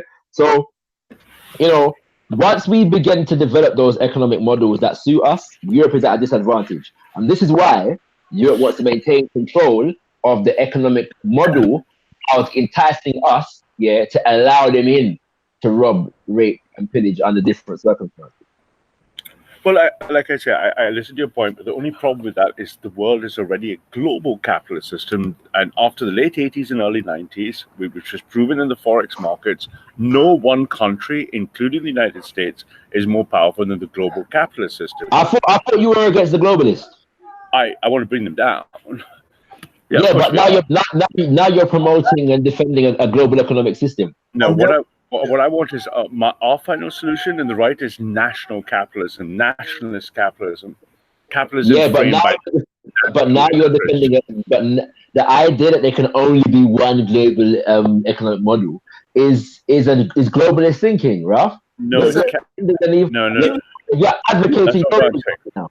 And to say that national capitalism is fair enough, right? But with nationalism, you'd have to accept that you don't have the power to beyond your own borders, right? You focus on the capitalism of your own borders. So if Africans want to pursue our own independent economic model, internally, yeah, for sure. Yeah. But as soon as you try to trade, you're gonna have to touch capitalism. Not necessarily. We can trade on our own basis. Unless you completely build a wall. Yeah, but if you build a wall on Africa and you're self-sufficient, all it means, Ralph, and I know this is novel thinking for Europe, right? But all it will mean is that you have to trade on the basis, on the terms that are set by Africans. That's what that means. And this exchange, like 99.999% of the Europeans watching this concept of trading on the terms that are given to you by other people is just completely alien. Yeah, but that's what that means. I know, I understand. I appreciate that. Africans will have no desire to come to Britain and America and tell you how to do business. Yeah, but if you're going to trade with us, you're going to do it on our terms. And that would be the model of nationalism for capitalism. That would be the right wing. What you just described is the right wing model of capitalism. We run our markets, we run our internal affairs the way we want to, and when we trade on mutual terms. If you don't like it, I don't like it, we don't do the trade. I ain't talking about mutual terms, I'm talking about on African terms. Well, it has to be mutual, otherwise, why would the other person sell it? Yeah, so it's going to be mutual. They're going to agree to it. Always mutual, yeah. Tell him. I mean, the resources are in Africa, so Africa will have, in this model, considerable weight at negotiating tables. Only if you're not colonized. Right now, you've been colonized economically. You know that, don't you? The last 30, 40 years, India, China, the West. Germany currently is economically colonized, yeah. I mean, but are you you're defending national capitalism? Are you arguing that Britain would seek to colonize Africa? Yeah, is that something you support? No. What I'm saying is, I run capitalism that is mixed. Maybe it's part socialism, whatever suits the British people the best, and then I trade on the best terms with anyone: France, Namibia, China. And as Milton Friedman said, the beauty of capitalism is no trade happens until both parties are satisfied. So we find the parties and we trade. But inside Britain, we don't let multinational globalists do what they want. We cut the borders, break down the agreements, and we act in our own best interest. So Britain acts in its best interest, Botswana acts in its best interest, Vietnam acts in its best interest. And no one interferes inside our internal market. And we have no global multinational trades, like no HSBC. So I did a project with HSBC a couple of years ago. Summer I was in Paris, and it impacted 18 countries. No HSBC operating over 18 countries. HSBC Britain cannot be allowed to do something different because it has HSBC France. So the globalist system is subservient to the people of the nation. That's nationalism capitalism, right? As opposed to global capitalism, which says HSBC or Starbucks can have 500 locations and acts as an entity. No, Starbucks in England pays English taxes. That's national capitalism. Africa, with all its resources, will need national capitalism to protect its resources. Right now, the estimate is 30% of the next 50 years of African GDP will be owned by India, China. Yeah? Tell you what, Ralph. You had me up until you said Africa, you know. Scattered in the house, respect. Dinner, he's filled up. Ralph, everything that you just said, take it to its logical conclusion, would mean that you'd have to be the biggest anti-colonialist in European history. Because what is colonialism but an attempt to internationalize an economy? No, it's an attempt to steal the resource, not international, just steal. Yeah. So how is it how is it not international no more? If you leave your borders to go steal somebody else's resources, I'm not advocating colonization. I'm advocating for empire, which is not economic; it's Christian. So my empire is Christian. You see, people in contracting around this thing called euphemisms. This thing called euphemisms. Yeah, the British. Are you a defender of the British Empire? To the death. So, is there a British Empire without colonization? There can be the Empire 2.0 will be by cooperation. Cooperation is Explain to me the difference. Okay, so in the old days, the Commonwealth was run under empire that was hegemonistic. I would like to see the next 100 years the Commonwealth 2.0, where all the Commonwealth countries unite together on cooperative terms, not on hegemonistic terms. You mean on cooperative terms? Yeah, for best suited for the whole group, like a football team. Yeah, you got a defender, a striker. Yeah, they're still the team. As dominated by Britain. No, the team is the unit of organization. Everything that you're saying is a contradiction right about now. Nah. You can't be for national capitalism and then be promoting international commonwealth. It doesn't make any sense. I'll tell you why. Okay, that's the easy one for us in the far right. Because if you imagine all these nation states, because I'm a nationalist, all of them operating as national models, and what sits above it. In the globalist world, in the old world, let's get rid of our mind of the old empires. It used to be just hegemony. In my future dream, it will be under Christian unity. So imagine all these national capitalists, maybe a Commonwealth organization or a particular bloc, and imagine the Christian ones all coming together to be the Christian. They brought us Christian unity in 1885. Ralph, shake that off, bro. Shake it off. Shake it, Chaka, man. Come on, you can do it. Come on, Chaka. No, this Christian unity sounds familiar, Ralph. Yeah, no, that's just a deja vu, bro. The Catholic Church was Christian unity. Yeah, but they was doing it when it was unholy. Going around place and enslaving people. It sounds very familiar, Ralph. No, but this is not the model. You cannot repeat the past and think, I'm going to do that again. We've got to get better, right? So when I say Deus Vult as a Christian, meaning God wills it, I say Deus Vult 2.0. I'm glad you picked that, You know what I'm saying? In our experience, Europeans are woefully consistent. No, but you have to shake that off your head right now. The danger is not Christian imperialism. It's Asian imperialism coming right at you. I was in South Africa for work last year. It's Indian and Chinese companies buying everything, owning every African shit. Well, maybe that's coming. Brown man coming this time. Can I just say some greetings to the brothers and the family. Righteousness in Islam. And to his brother Shakara Selassie. And I would say to Ralph, hello, sir. Hello. So, good day. And shout out to COE as well. Righteousness in Islam to you, COE also. So go on, Ralph. No, so if you imagine the scale of the model, there's only 2 or 3 types of future final models. There's the liberal version. We're all living in District 12. Everyone is deracinated. Everyone looks like each other. Life is a Westfield Mall. There's a hegemonistic one where some empire is going to dominate the others, or there's a peaceful coexistence of empires. What would they look like? Hey, I assume you're a brother. So in that case, I'm assuming there would be an Islamic empire uniting by faith all the Ummah. There would be a Christian empire. And then there'll be the Indians and Chinese who have non-competing, non-fighting religions with the rest. What about Africa? Right? Africa needs its equivalent. Now, if you're a Muslim, you like to see the Ummah spread across Africa. If you're a Christian, like we do, we want to make sure it's not you guys, it's us. And if you're an African, but if you're an African traditionalist, you'd say, fuck Christianity and Islam. I want some, animistic form of a unified African or multiple collections of African religions. Nevertheless, the unity would be that's the seat on the table. Right now, the only thing the world does not know is in the next 50 to 80 years, will Africa be completely economically colonized to the point, not white man coming this time, colonized to the point that they'll never get off their feet and be owned again. And my job, when I say black pride, black things is a far right black, the objective surely is to get to the table. And you must copy and replicate. Indians did not lose their cultural heritage by copying the West. They copied it. Same with Chinese, copied it and said, okay, let's take revenge for colonialism by kicking some ass and getting to the table. I mean, the United States cannot touch India. Do you understand that? They would not touch it. Did China copy the model? Come again, sorry? Did China copy the model? Copy and then make it yours. Yeah.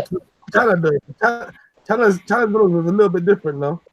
But China and India have different versions of the model, but they're both racing the first world. So if you take little metrics, right, Indians and Chinese running the top tech firms, number of PhDs in MIT and Caltech. If you walk around MIT, I was there quite recently, it's all fucking brown and yellow faces mixed in with whiteys, a few black faces. Black faces need to dominate MIT, Harvard, because that's where and then you can make it African. Hey, Ralph, let me ask you a question, bro. What dog do you have in the fight? What's your dog in the fight? I can give you both. I can give you both sides of the answer. You're Indian, right? So I can give you both sides of the answer. Dog in the fight? Go on. Both sides of the answers quite easily. If I use my hegemonistics first world cap, I don't want to see an unstable Africa as a source of immigration destabilizing me. If I put on my Christian hat, it is my duty under Christ to save every African soul, as it is to save any soul. So my Christian hat says all souls are precious to Christ. Christ sees no race. And in my first world hat, my empire hat, I don't want a fucked up part of the world that's a source of problems. I don't want to run Africa. I want Africans to run fucking Africa for themselves. I want to go on holiday to Africa. Thing is no different from any other great place. So. All right. That's my dog in the fight, man. And my real dog in the fight is our bitter enemy for this picture is the left. And the left keep black people on the progressive plantation. I want to liberate black people from the progressive plantation. The black people are not my enemy. The left is my enemy. Plantation. It makes sense. I see like you support Tommy Robinson for what people would consider as racist organizations. You want Britain to get you're against immigration, right? Correct. No, I'm against immigration that we don't own and control.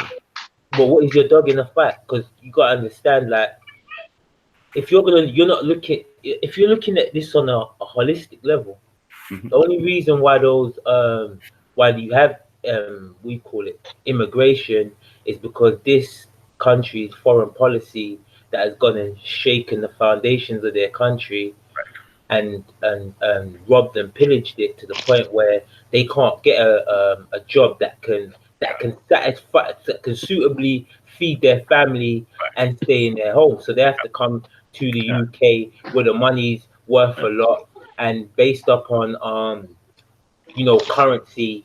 If you take a British pound to the Caribbean or Africa, you can get $100, maybe 1,000 African money. You know what I mean? So I'm just saying, like, what is because I'm surely you being from India, you are a descendant of an immigrant. Like, I could never. Absolutely. My family. Hold on, Ralph. Let's be diplomatic and not barbaric. Let's be, you know what I mean? Let's be civilized. Yeah. So I could never, as a descendant of Windrush, ever have an issue with the immigrants, even if it took my job, even if it affected. I could never say anything to the immigrants, the immigration that comes in this country, when I know I'm a descendant and a son of immigration that came into the UK. Go on, bro. No, I can pick those two bits apart for one reason. First of all, it depends what your loyalty lies. I've got nothing against immigration. Immigration is healthy and good, and a percentage of immigration will always be needed by all countries. I'm just for us controlling which immigrants are coming and what they do. And I'm for that same right for every country. I don't want the Vietnamese people to have lots of Cambodians showing up there. Yeah, I would stand by the Vietnamese right to control Cambodian immigration, because it's not good for the Vietnamese people to have lots of Cambodians running around. I would support the Cambodian people's right to resist Vietnamese immigration. So there's no difference there. I believe a nation state is healthy. It has good self-actualization where a culture is dominant in it. I want Vietnamese culture to dominate Vietnam. I want Cambodian culture to dominate Cambodia. So I'm not anti-immigration. I'm not anti-immigrant. I'm anti-globalist-driven economic immigration. As for your war point, you're right. We made the mistake. Now we're going to have to return lots of these guys home. And next time we won't make the same mistake again. We've learned from our mistakes, right?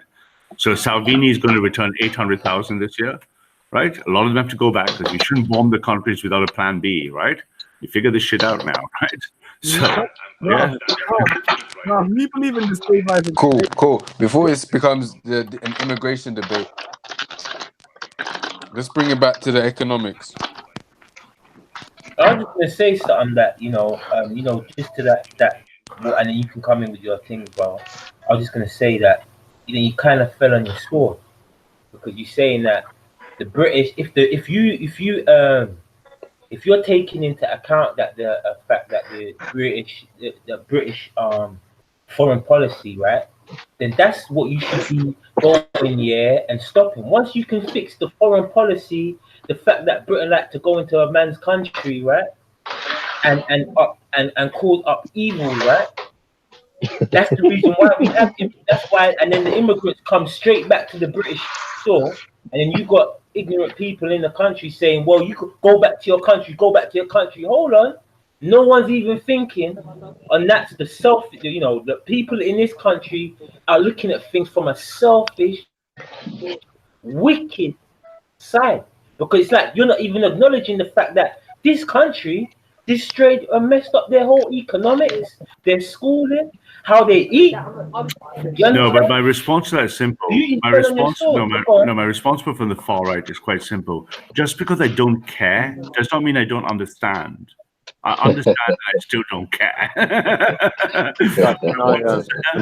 want Syria to be made great again for the Syrians. I don't want 1 million Syrians there. Ralph's right. Yeah. Guys, could I interject? So, hi, good evening. How are you? One sec. Yeah, I beg everyone pause up a minute still. I've been away for a bit. I've been on the phone still. Leon, how are you? The topics evolved into what it is now from the title of the show and everything still. But for all the new panel members, you need to just introduce yourself. I don't know if you already have still, but So hi guys, it's Sam. I'm a regular at Speaker's Corner, a friend of Leon's. Very nice chap. I just had dinner with my missus, and now I'm sat in a pub and engaging in this conversation. So I'm particularly interested to see where this goes. I'm British, London born and raised, and a patriotic Brit. So it'll be interesting to see everyone's contributions and to put my perspective on things. You write for Tommy Robinson website as well? I write for Tommy Robinson as well. That's part of what I do. Yes. Good man, Samuel. God bless the Patriots. Right. Wait. I don't see enough of Ralph. I love Ralph. Ralph for the win. Nice to meet you. I want to clarify when he said he's a friend of Leon's. Yeah. From the park. I don't know Sam outside of the park. I'm friendly with Sam in it.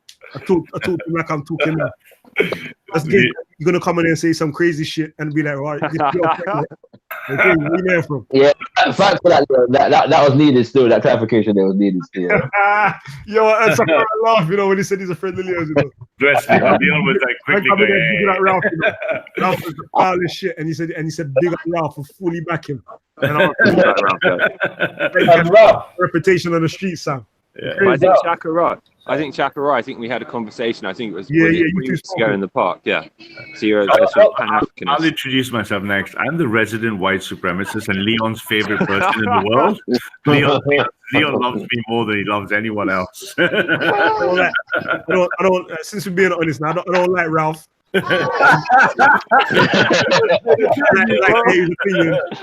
Oh, Leon's been sniping me for months, man. He's getting better and better at sniping me. Time to wait. This is a good opportunity, I believe, to explain why I try to set up panels like this. Sorry, but Ralph, I mean, one sec, Sam. The reason I try to set up panels like this, where we've got people that's got strong opposing opinion, because I want to facilitate an environment where we can discuss them reasonably and rationally, without with as little emotion as possible, and just let the truth reign supreme. If we getting fucked up at the end of the day, intellectually, then we getting fucked up in it. If they getting fucked up, then they getting fucked up. But let's at least come to the table and explain ourselves and try to understand each other fairly as we can, and then we go from there. And if we want to go to war, we go to war. At least we know why we're going to war. Respect me. You'll be on our side of the war, bro. But I'm, okay, all right. So let's actually have a bit of a serious conversation here, because say Ralph talked about, he's a white supremacist. First and foremost, I don't think Ralph has the complexion to be a white supremacist. I'm not a white supremacist. What makes you think I am a white? But I'm not, because you just said that you were. No, I'm not. Silly. That was being silly. Yeah, I know. You. Yeah, okay. So I was being, hyperbolic. There was humour. Okay, good. But just I'm not, because I haven't spoken to you, so I wasn't sure. My reputation precedes me. So there we go.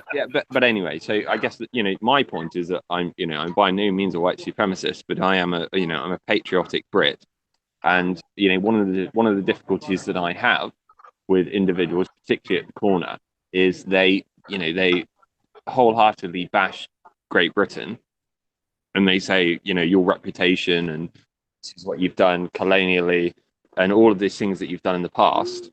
My issue is that if you are so vehemently against this country, then why are you living here? I just don't understand it.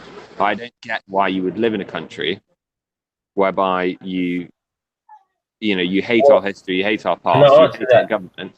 Can I answer that first then? Yeah, of course, bro. The reason why I don't is because you've made my motherland the place where so-called where I got brought from Africa, the Caribbean, Jamaica, you've made it a hellhole. And it's hard to make money, it's hard for a man to feed their family. So I even though I was born in this country, but I'm just saying, I'm better off out here. Yeah. Okay. So let me, I can profit from your. And at the end of the day, mate, I want to just finish. My family fought in World War I and II, right? Yeah. My family worked from sun up to sundown, got beat, raped on the plantation in Jamaica, which built up your whole economy in Europe. So I think that I'm quite entitled, and any black man who's been through has the same history and lineage as me can sit on their asses all day and take benefits all day long and say fuck the system. But I'm not saying okay. So first and foremost, I'm not saying that. I'm not accusing anyone here of sitting on their ass and taking benefits. I think that's a cheap argument. I'm saying that my people, if you've gone through, if you've got the same history as me, hold on. If you have the same history as me, I'm saying my people, I have no problem with them doing that, and I ain't gonna call them out on it righteously. Well, I'm saying we've been through so much, right? At the end of the day, I'm saying that my people can sit on their ass right now, because at the end of the day, you brought in a whole load of immigrants, and that puts us as black people even further on the list at the end of the day. So allow me to. Most businesses would rather employ a white Polish that just came here than a black third couple generation black person that knows how you lot work. You're able. Well, can I? Am I allowed to respond? Let the white man talk. We need to know what's in his mind as well. We need to probe that, so. Okay, so let's first and foremost, one of the things that I want to do is I really think that one of the things that we should take away from the debate is this whole white man and black man talk, because I really don't think it lends itself to any kind of civil discourse. I understand that it's easy to start a sentence with "as a black man" and then go into one or another, but it's such a homogenous term. It's there are white individuals, there are black individuals that come from all over the world. I was gonna say, cool. On that note, it's a side note still, but that's how I started the show. Yeah. Okay. Cool. Explain what is identity, and what makes us and them they in it. So I don't know if you. But if you went into so if you went into, let's say, what you said. So from what I understand, you're Caribbean or Jamaican or one of the two. Yeah, Jamaican. Jamaican. Okay. The thing that I don't understand is that if you are such a passionate Jamaican, why are you sitting in London in a privileged seat, earning very good money? If you make in the United Kingdom, the weirdest thing is in the United Kingdom, if you make over £15,000 a year, you're in the top 1% of earners on the planet. And so for people to say that they're not privileged and that they're not they're not well off is completely absurd. What I would say to people is that if you are so passionate about your country, which I am, so I'm a passionate British guy. If you're a passionate Jamaican, then why not go to Jamaica, start a business or start a charity and do something to employ people, rather than being so retrospective and saying, okay, well, colonialism harmed us in a certain way or a certain manner. Why not? Let me chop his head off, specifically. Let me chop his head off. Now, Abel, Chisel Manizu, you just came on the panel, fam. Chisel Manizu. Let me respond to the thing. Are you asking me that specifically, Sam? Not you specifically, but it's Abel. He was the one that just he was the guy that. He's coming for me, obviously. Okay. Bro. No, I'm not. Whoa. Okay. No, look. So, let me chop your head off with some. No. Okay. So, Abel, I did all of that, man. Abel and Leon. Yo, Sam, Chisel, 1 sec. Can I just say one? Okay, so allow me to say one thing. No, but Abel. I just want to set the tone in it. I want to set the tone of the discussions that man's trying to have on there, in it. It's not a chopping head off. I'm just playing, bro. I'm just playing. No, but I'm letting man know that from the gate, in it. That, like I said, man want to have discussions. Obviously, true, bro, I don't know if man's really gonna take that. If man's saying that back to man, you get me? If he would have come at you like that, I don't know how you would have took that. You get me? If it's just a joke or not. But in order to avoid all of the confusion, let's try to keep it straight, factual in it. The information that we're dealing with in it. That's what I'm saying. I'm just trying to make it look. And when I said chop his head off with truth. I didn't say just chop man's head. I said chop man's head off with truth. But I was just trying to, liven up the place a little. But go on though. I've got a rebuttal for you anyway, man. Stream tomorrow where it's a straight cussing matches. You get me? And everybody coming. You want to join in the cussing match. Right now I'm trying to do this information thing. You get me? Stale, straight stale, fam. You get me? That's what I'm on right now. Still. I hate you, COE, man. I'm sorry, bro. Let me reverse that, bro. I saved that for the Americans.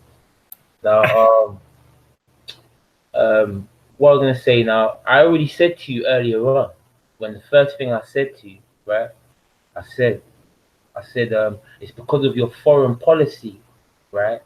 Why the Africa and Jamaica is uninhabitable, especially when you're born and bred, when you're born in the UK. You understand? So you're talking about, I could go over there and run a business. And again, for me, I see that as me being a vampire, because all I'm going to be trying to make money from the poor people that they're already poor in Jamaica and in Africa. So it's better me have my business over here and send my money over to the Caribbean or Africa and build up my house like that. You understand? I was born with this privilege. I'll admit it's a privilege compared to the rest of black people on this planet. The only people that can say they're in the same particular position as me is my black brothers and sisters in America at this stage. Yeah. And so maybe in other European countries. But yes, I'm not gonna leave because I would be stupid. And I'm gonna go back to Jamaica and I'm gonna end up like how most of my family in Jamaica that didn't choose to leave, right? They're poor. You understand? They're poor. And they're always asking for money. And my family, as a unit, families as a collective have to send them our old trainers, our old jeans, thin clothes that we don't want. We send in a barrel yearly. My family do that. And we have to send it back to my brothers and sisters, my family members in Jamaica. You're able. Cool. And next, I saw Ralph, you unmuted your mic first, and then I saw Shaka unmute your mic. But true, there's so many of us on the panel now. We need to try to keep it snappy. You get me, sir? Everybody can come in still, sir. I beg the man then when they're making their comments, try to keep it as snappy as man can still, so everybody can get a fair chance to respond.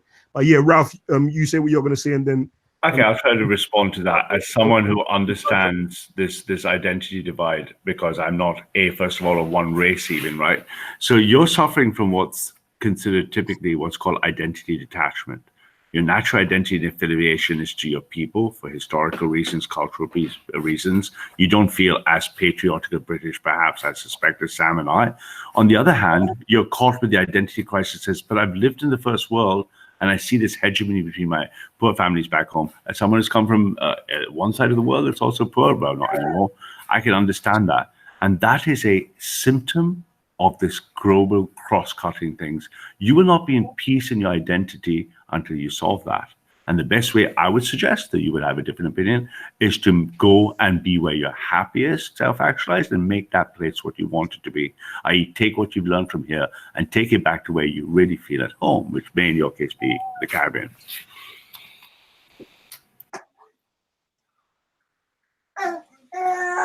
Yo, Shaka. Yo, can you hear me?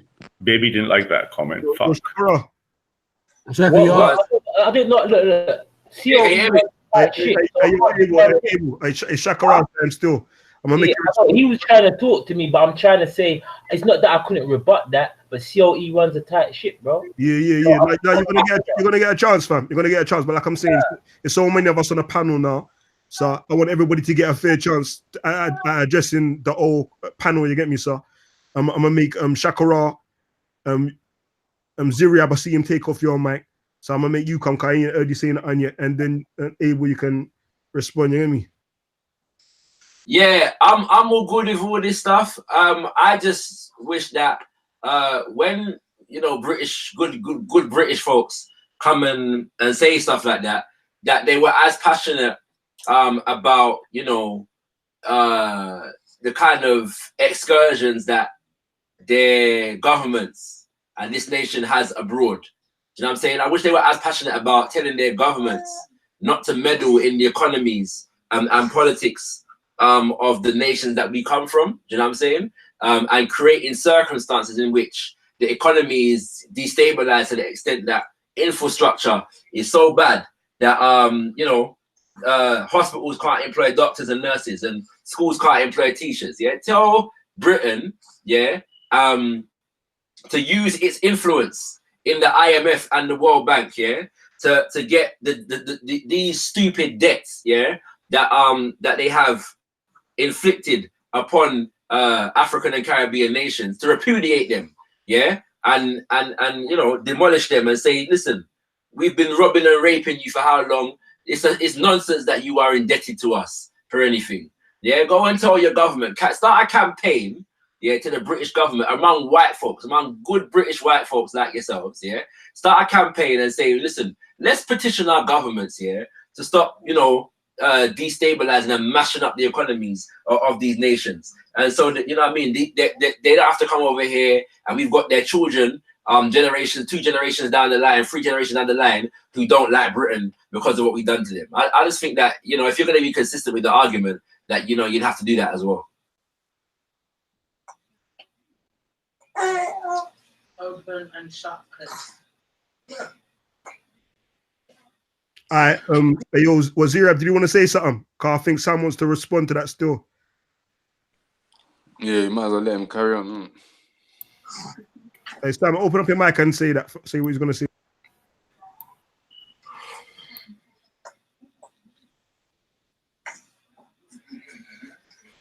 Yo, Sam, where you at? Okay, you sent me a message on my WhatsApp, saying that you want to respond to him. Oh, no, where he's gone now, fam. All right, Ralph, if you want to say something. Yeah, Let no, him come up. let me come back then if he's No, my bad. You go, and then Abel, you say your thing.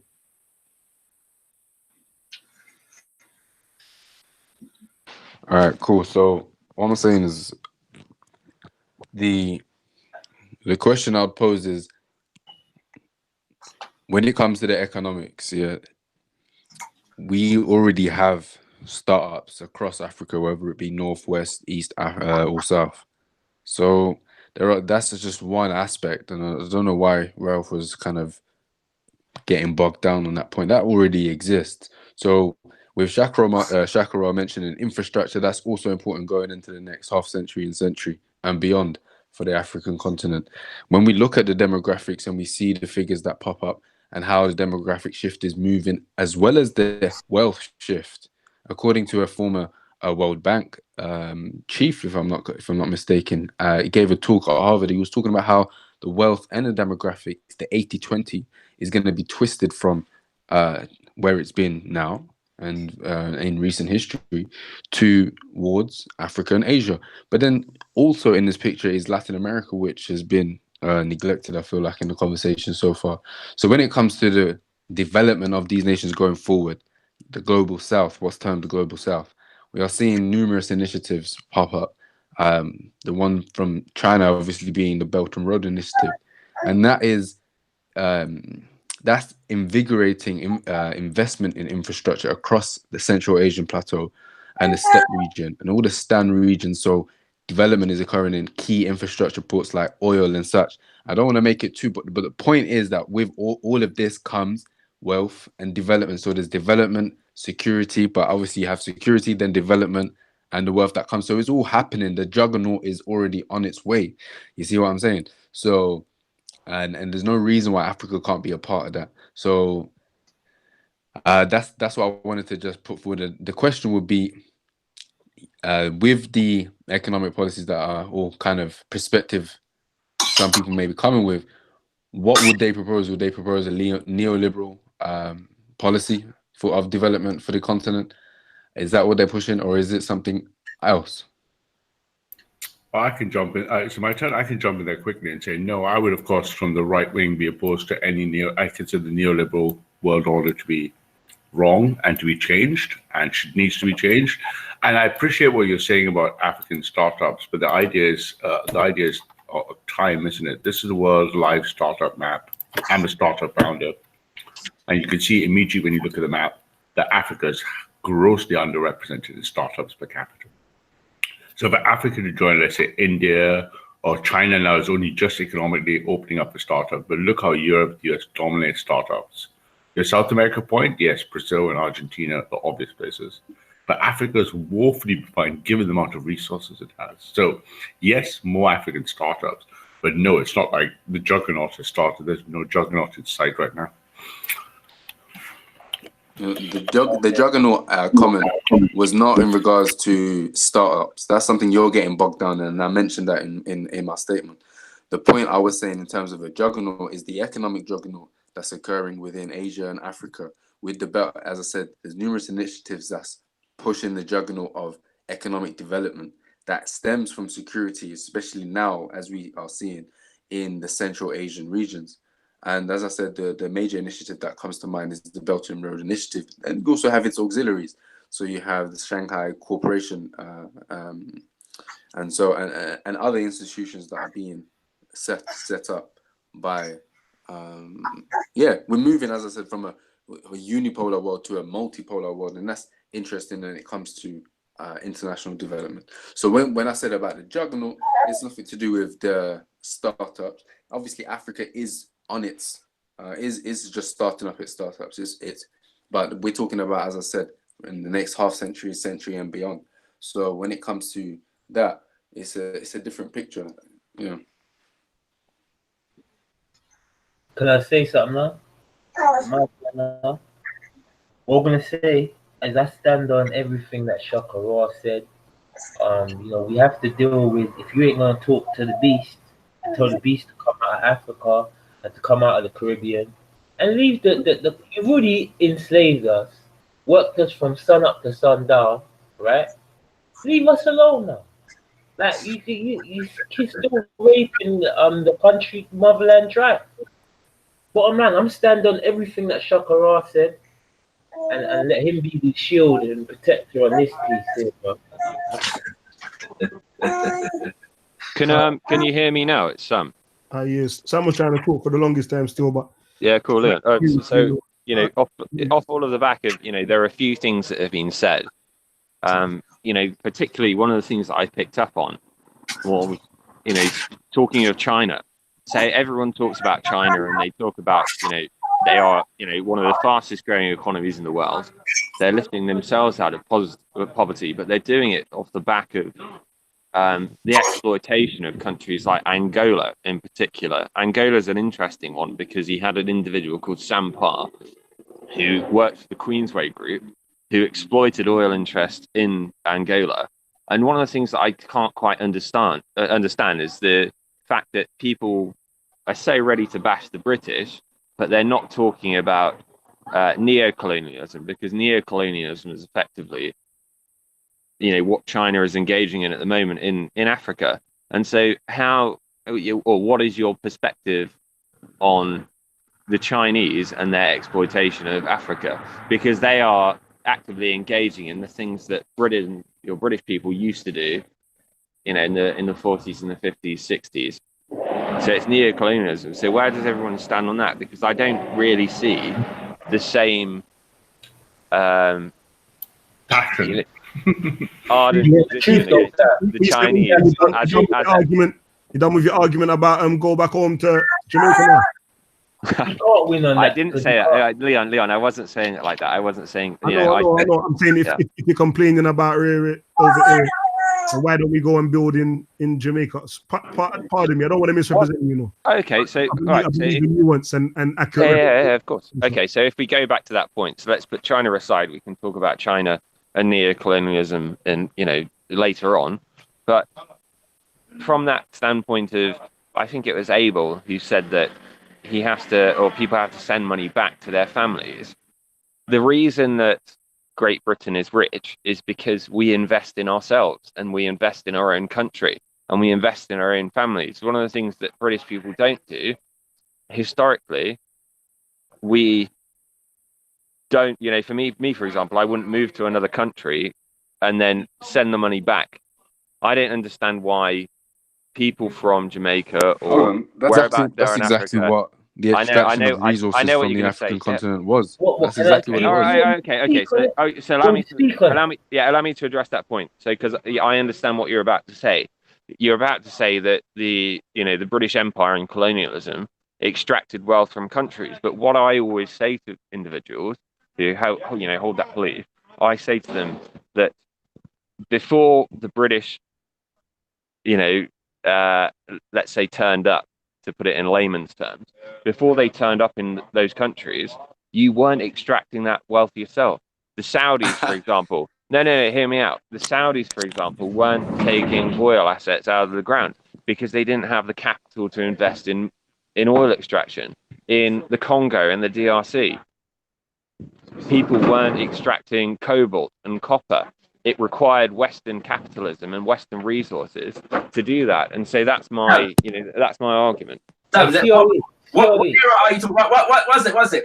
I need to ask a question. Hold on. No, hey, Shaka, I want to hear Shakara and Samuel go back and forth for a minute, you know. Wait, I just want to. No, I do want to let Zira go, you know, but I really just want to ask a question. When you say what you're saying, what era are you talking about? So I'm talking about. So when I talk about oil, I'm talking about Winston Churchill taking a stake in, or lobbying the government when he was the first Lord of the Admiralty, taking a stake in the Anglo-Persian Oil Company, which was strategic to us winning the Second World War, which was 1913 that he was the first Lord of the Admiralty. But when I talk about, Africa, I think Pan-Africanism is more the sort of the 30s, the 40s, the 50s. But even now, I mean, there are Western companies. There's a Swiss company called Glencore that operate exclusively in the DRC. So, and they're not British, they're Swiss. No, man, we get. And it was American guy that was the helm hold of the company. Remember, the only reason I said what I said is because you mentioned your criticism, that people send, or don't see why people would send back money from this place and so on and so forth. Why don't you just go back and build your own thing? Yeah. So remember, when you said that, I now turned around and said, hold on a sec, that is the story of the empire. That is exactly what the British did when they went into their colonies. Not exclusively, but they also, I mean, we're talking about Britain right now. Of course, the Portuguese and the Spanish and the Ottomans and different people did that at different times. But we're talking about Britain right now. So, as I said, it was in direct response to that criticism. So it was a double standard because at the end of the day, whether it comes to HSBC or whether it comes to any other major institution in this country, Barclays, they were built off of foreign escapades. So with that being borne in mind, the other point was, and I think this one's a bit more interesting. How can we? No, go on, go ahead. Finish here, I'll come after you.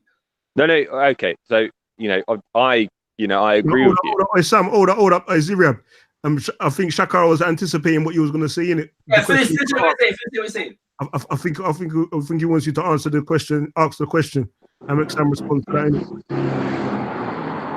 What, me? Yeah, you want to restate the question? No, I think Shakara was anticipating the question you was about to ask before you cut yourself off. Cause you heard Sam say something. I'm saying ask the question, innit? What you was gonna say? Yeah. Okay, cool. So I'm saying, if this is the case and we can see it in this way, how then can, it's a simple point, how then can you criticize people who are in this country and are sending money back to the Caribbean or Africa? Okay, so that's not explicitly what I'm doing. That is part of my argument. However, my lamentation with the argument that I think a lot of, and I don't like using this term, I don't like saying black people because I don't like applying a label to a whole group of individuals, because I think that applying a label to a whole group of individuals as if they were homogenous is wrong. However, but black individuals, particularly if you're from Africa, what I don't understand, it's not the fact that you're sitting in the UK from in a privileged position and you're sending money back home. What I don't understand is, why are you not developing your own economies that you're so proud to be a part of? There's a patriotism that exists within Britishness, and Ralph will agree with me on this, but there's a patriotism that exists with being British. And I don't understand, if you're Jamaican, or if you're from the Sudan, or if you're from Eritrea, is a great example, if you're Nigerian, why is it that if you're so proud to be of any of those states, why are you sitting in Great Britain and not sitting in Nigeria or Eritrea or wherever it may be, bettering those states? I don't understand that part. Can I do you want to respond to that? Yeah, I'm muting your mic. My question is, sorry. Yeah, I was just gonna say. Yeah. I was just gonna. I mean, I was jumping as well. I hadn't spoken for a little while as well. But we got everyone as well. Just directly in response to that, I think. I'm not sure you heard earlier, Samuel. Sam, you don't have to mute your mic and unmute it. No, because last time you had to jump out and jump back in, because I didn't know how to unmute the mic still. Okay. Yeah, when you're not talking, I beg everyone mute the mic still. You're gone.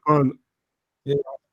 No, I was just gonna say, like in direct response to what you were just saying there, it's like earlier on, I think it was Shakara, I'm not sure, I believe it was Shakara who spoke directly about why it's not that British citizens are going and talking to why the British foreign policy and British economic policy, especially towards these African nations, continues to be the way it is. Because and not just that, destabilizing these economies, destabilizing these nations, and actually causing the immigration for these immigrants to come. So I think that question's already been answered as to why these people are here, to be fair, not going back to their home nations. The British nation itself is quite responsible for a lot of the issues back home in those countries as to the reason why people are here, and it continues to benefit from the economic rewards from actually destabilizing these nations. So I think I think Samuel's point might be to start off with looking at British foreign policy rather than looking at asking the question as to why we're here. I mean, to be fair, majority of us here are here because we were invited here and because Britain had a lot to do with our own home nations. But I don't want to rehash that story. I'm sure you all know about it. Can I build on Sam's? Oh yeah, go on, man. Quick thing, yeah. The richest white people in the world don't live in Britain. Guess where they live? Everywhere in the world. I'll leave that there. Yeah, I'll just leave that there. But if I could just build on Sam's point, which is good, and directly answer the question in a different way, I'll tell you what's wrong with sending money home. And because just let's play to the topic that Leon said. I think it fractures and fragments an individual's identity and a group identity. So if I think one foot is in Jamaica, one foot's in India, one foot's in Britain, and for justifiable reasons, because of a historical wealth differential, I'm sending money back home, that might be completely justifiable by the reasons you use, even though I might not agree with them. But what you're doing is you're fracturing the individual identity and you're weakening group cohesion on both sides. So you're not fully British or fully Jamaican, and you're not fully giving Britain the best, and you're not fully giving.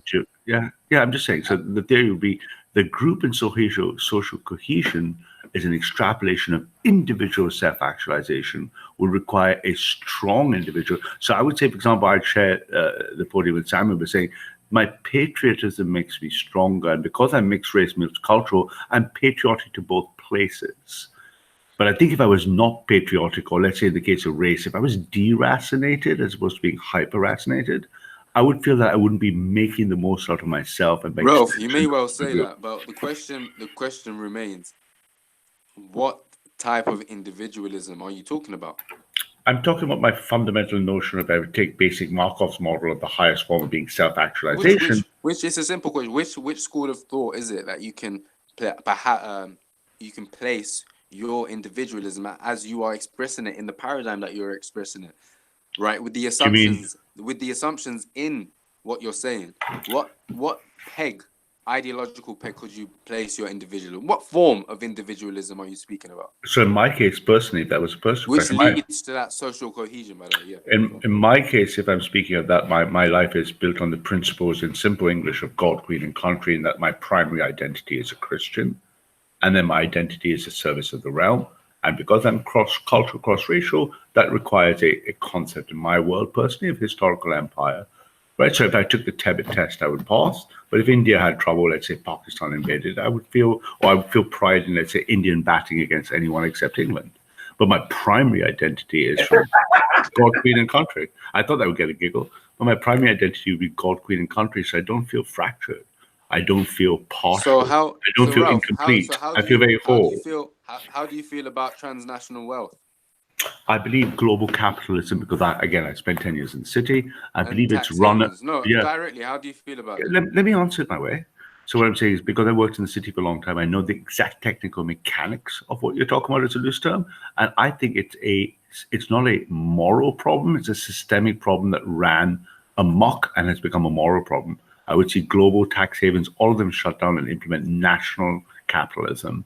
I want Britain to be a capitalist nation. I want strong tariff boundaries where Britain looks after its own using capitalism and free trade to the rest of the world. And I want that for every other nation, not just for myself. I want the Vietnamese to do the same thing. And so people who are dual nationals, for example, and may have business interests in, say, Turkey and Britain, or Germany and Britain, or Sweden and Britain, or I don't know.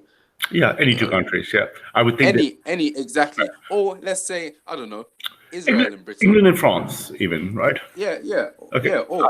And the point being is, if there is business interests in both countries, what is the conflict in? And I'm talking about a phenomenon that is existent. So we're not talking about absolutely. I have family members doing many such things in many countries concurrently. I don't think that's an identity. Yeah. So my thing is, I haven't really answered your question. You asked me a question, then you just ran away making some points, mate.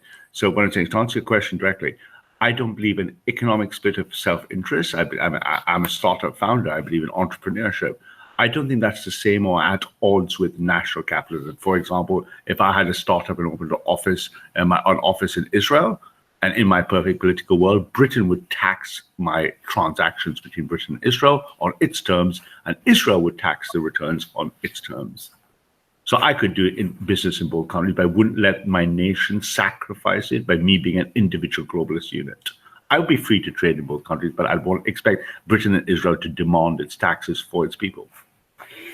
Yeah, that's all cool, but I'm saying when it boils down to a criticism level that people who are sending money back to another country, which they may well have nationality of as well, then I fail to see how that criticism can be leveled, especially given the way you view trade between, say, two nations.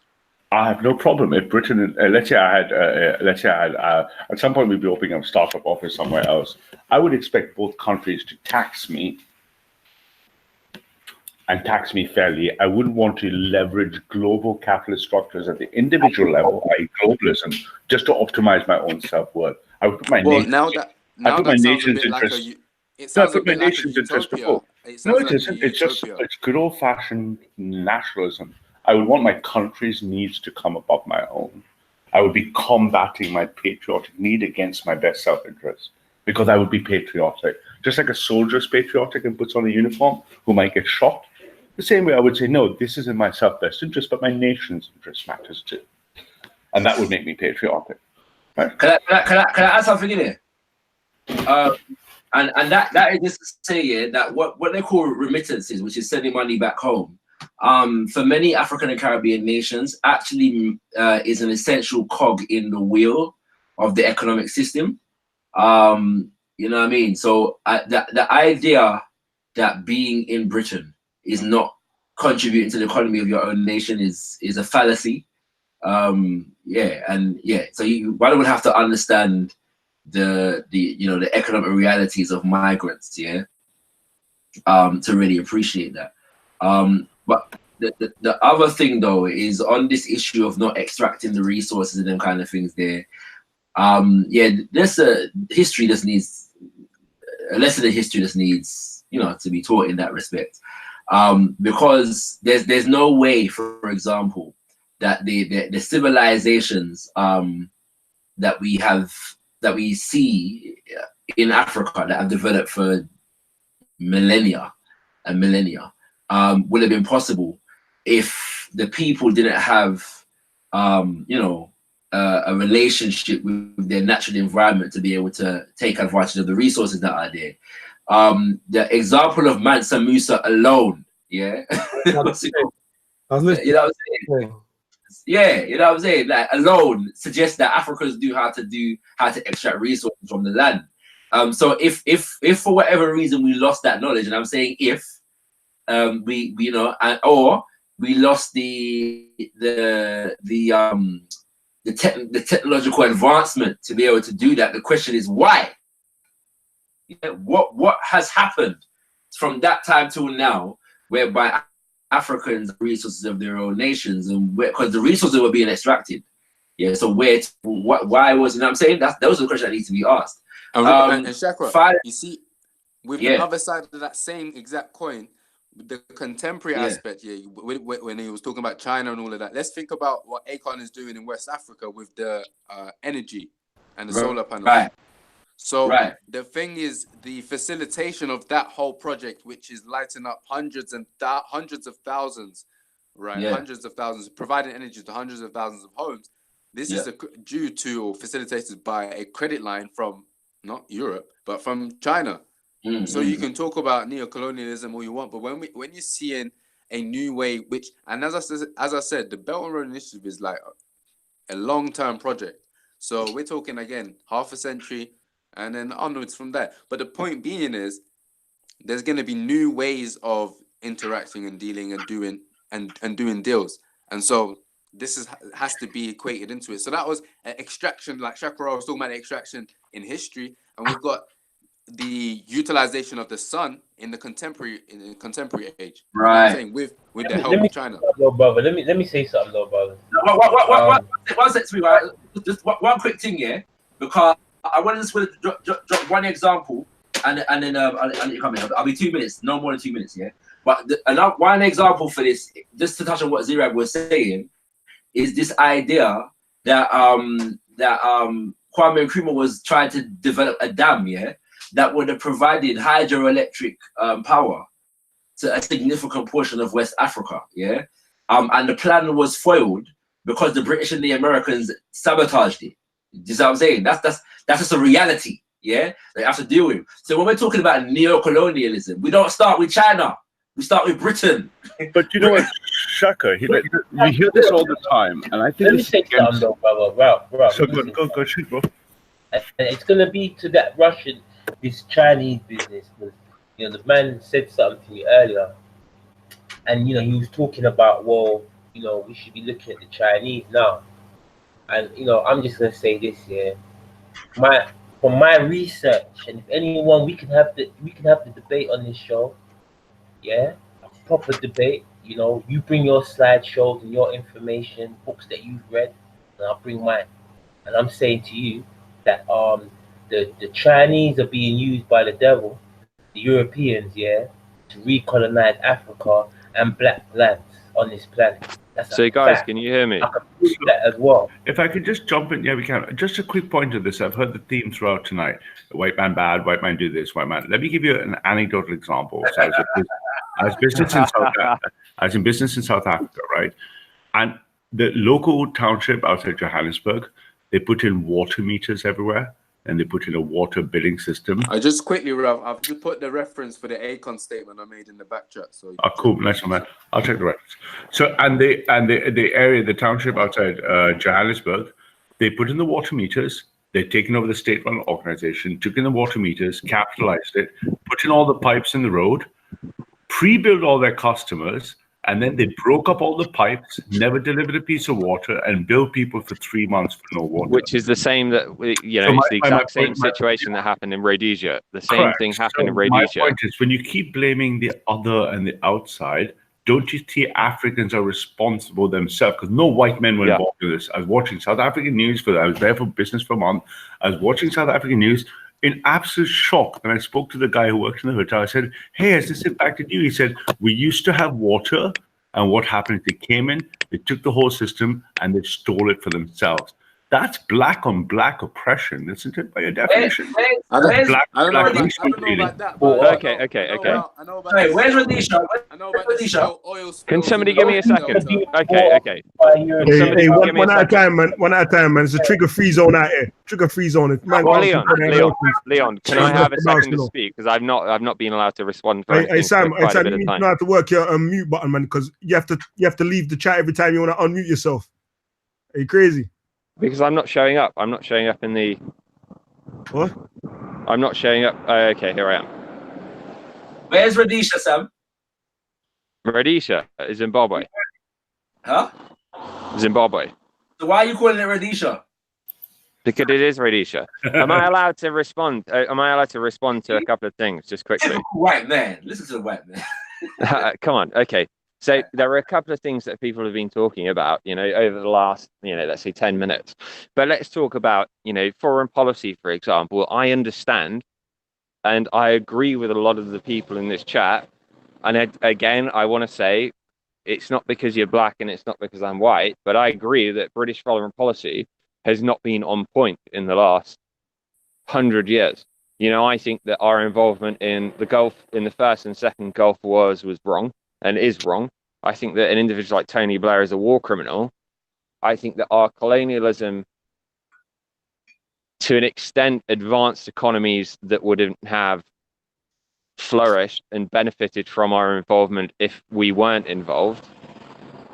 But what the hell? Okay. No, not what the hell. But talking about Rhodesia, for example, or Zimbabwe. So let's look. So Rhodesians had a very strong farming sector. And what happened after? You had an overthrow of the government. All the whites were kicked out. And what did the Zimbabweans do? They broke up the irrigation systems from farmers and they sold the copper for scrap metal. And then we saw hyperinflation. And, I've got in my house, I worked, like Ralph, I worked in the city for not as long as him, but I worked in the city for 6 years. I worked in foreign exchange. And we saw hyperinflation. I've got $1 trillion Zimbabwean note off the back of the mismanagement by Africans, not whites, by Africans of their own economies. And it's not about, you know, this is I don't like this whole white or black thing. But the thing about, you know, white people, if you want to label us as that, is that we understand and we know how to manage economies in a way that Africans perhaps they don't. And all you have to do, you have to look at individuals like Sani Abacha in Nigeria, the Obiangs in Equatorial Guinea. It would seem that you can't manage your own economies because of kleptocracy and corruption. And that's what I can't quite understand. All right, don't bite on that one, Shaka. I know you might want to, but I'm saying I'm good, Paji. I'm good. I'm very good. Is that he started off trying to kind of do a deal with us, saying, you know what? All right, cool. All right, last 100 years, yeah, maybe we wasn't so on point in terms of foreign policy. I mean, yeah. I mean, Bano, are you mad? Are you mad? I'm trying to build bridges. I'm trying to build bridges. We're talking about institutions. We're talking about a good 400 or 500 years. Okay. You know what I'm saying? Okay. Come on. We say we're trying to build bridges. I'm dead. I'm fully dead right now. That's why. I want to know. I am trying to build bridges, yes. I really want to know if the 100 years preceding that 100 were good. I honestly wanted to know. Like, But the funny thing is, I noticed none of you addressing the points. Hey, but none of you addressing. Rhodesia started from. All right, you know what? Let's address the point. Yeah, let's address the point. First of all, let me say, yeah, where I agree with Sam is that Rhodesia did have a flourishing agricultural chain. Listen, Rhodesia did have a flourishing agricultural chain. Sorry, Shakara, sorry, one second. That's a quick introduction. Sam, would you say that your conversation with Shakara was friendly as well? That you had in the park? The thing about Shaka, you know, one of the things that I like about the guy, he's a very civil individual, and yes, it's the kind of conversations that we need to be having. Would you say he's your friend? Yeah, of course. Yeah, absolutely. He's my brother in humanity. All right, continue. Well, the good thing about that is that what I take from that is that we may not be able to run economies, but we can have civil conversations. But the issue is that Rhodesia, and I use the word Rhodesia advisedly, because Rhodesia is the name that Zimbabwe was given, named after its colonizer, the colonizer. So the fact that it's been called Zimbabwe for well over 30, 40 years now, and you know, you come with the thing talking about Rhodesia is very interesting. But I'm going to agree and say that Rhodesia represents the interest and the nation that was developed by white people, European people, primarily British, in Zimbabwe. So I'd agree that Rhodesia had a flourishing agricultural industry. It's just that Zimbabwe didn't. The Africans in Zimbabwe were not flourishing in any way, shape, or form agriculturally, simply because the Europeans had their land, the British had their land. Yeah. So the idea that because Britain was flourishing, yeah, and benefiting from African land and resources, as it has done for the last more than 100 years, yeah, is a nonsense. That's a complete nonsense. Yeah, Africans were not flourishing. But Shaka, what happens when he hand it back to you? What happens when he hand it back to you? Hand it back. Let him finish making his. In the example of this hand it back foolishness, in the example of Zimbabwe, there was an actual warfare. Armed rebellion took place in the nation, yeah, that brought an independent government, to power, yeah.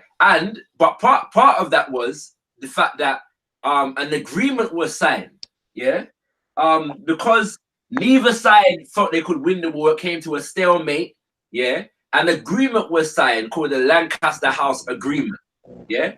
And Lancaster House, one of the clauses in Lancaster House, yeah, which should never really have been signed, but it was due to the military fatigue yeah, of the African It was due nations. to the corruption of your leadership, but okay.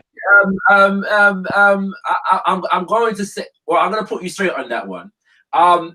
Zimbabwe was supported in the war, in the war effort, by a number of the neighboring nations. And let's talk about it. Right, and it got to a point, whereby a lot of the neighboring nations did not think, they had the wherewithal to continue the war.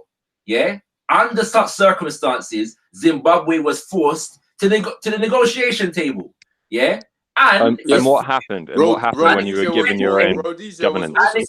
And what happened? And what happened? And what happened? And what happened when the Mugabes were given their own governance over the country? You see, this is the funny thing here. This is the funny thing, because we're gonna say that signing Lancaster was wrong, but all throughout that time, after Lancaster was signed, up until Mugabe supported the war veterans, because it wasn't Mugabe, up until Mugabe supported the war veterans in terms of trying to take back the land, Mugabe has a wonderful leader in Africa. Wonderful. Not among Pan-Africanists, but among the British public, media, government, he was considered a darling. The moment these war veterans had to move on to some land and he supported them, as opposed to sending out the military to crush them and kill them, he became a demon. So don't come to me with, listen, bare contradictions in the arguments, right? No, but can I just Can I interject? Last point. Inflation in Zimbabwe has nothing to do with copper and all foolishness. That's nonsense. I was talking. Okay. So allow me to interject that. And Zimbabwe, I say Mugabe supported them. One of the first thing that was done was that sanctions was placed on the nation. To try to create the economic situation. For upheaval in the nation to overthrow the government. The sanctions. But I wasn't talking about. I wasn't talking about copper in Zimbabwe, for example. Copper didn't contribute to hyperinflation in Zimbabwe. So I know a lot about, each African state, and I hate using that word as well, because I don't believe that, Africa as it is a, state-wise, it's an effective directive by the British, and I think that we can all agree on that. It's got nothing to do with copper, but my opinion is that you can't manage your own economies. I don't understand how you can effectively manage your own economies, because I don't believe that you can. And when you talk about things like, sort of nation states, it's take a state like Eritrea, for example, very insular, very homogenous. It's effectively North Korea. And you take another state, it's like, let's look at Nigeria. Nigeria is not Nigeria. Nigeria is Nigeria in the north, which is a largely Muslim population, and then Biafra, which is no longer a state, Biafra in the south, and Ogoniland or Ongoniland, I can't remember the specific name, but without British rule, and Nigeria in particular, it was because of the Dutch that. I think you should stop there. Without British rule, Sam, because everything you just said there, well, majority of what you said there, it was all very interesting. You're speaking about nations which were created by the British, and then you're going to say, and only the British could rule them. Exactly. No, that's not the point, Scattered. Let's get out finished. During the time in which the British ruled them, however, the same people who you're talking about were not faring much better. They were faring much worse underneath British rulership. But the thing that I'll say again, the point I'll make again is that if you take so let's take a state like Nigeria, for example. Sam, hear me out now. Hear me out quickly. Okay. Very quickly.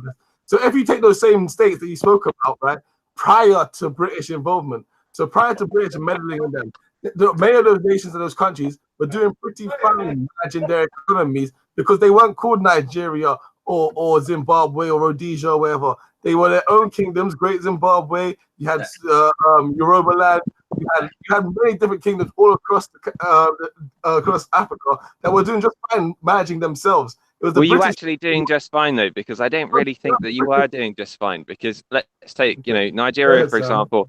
I don't think that you were doing just fine. It's like if you without Western involvement, you wouldn't have had a booming oil industry in Nigeria, and that wasn't the British, that was the Dutch. But Sam, If I just may interrupt briefly, one way to get out of this mess frequently is why don't you compare Africa to other parts? Sorry, someone's really bad mute. Why don't you compare Africa to other parts of the world and see what the effect of colonization was economically at the like India, like New Delhi, yeah. So let's start with the colonization curve, right? So the Berlin Conference, and someone needs to mute up. The Berlin Conference happens in 1871, 1873. Colonization is completely, fully decolonized in Africa by 1970. So other parts of the world were also colonized, not just Africa. But hang on, just spare me a second. But not just Africa, but the main economic powers of India, China, smaller nations. If we now look at the macro African GDP, the macro around the conference of slavery, decolonization starts. Japan, that was colonized, starts shooting. India and China, this is about 8 years old. India and China shoot up.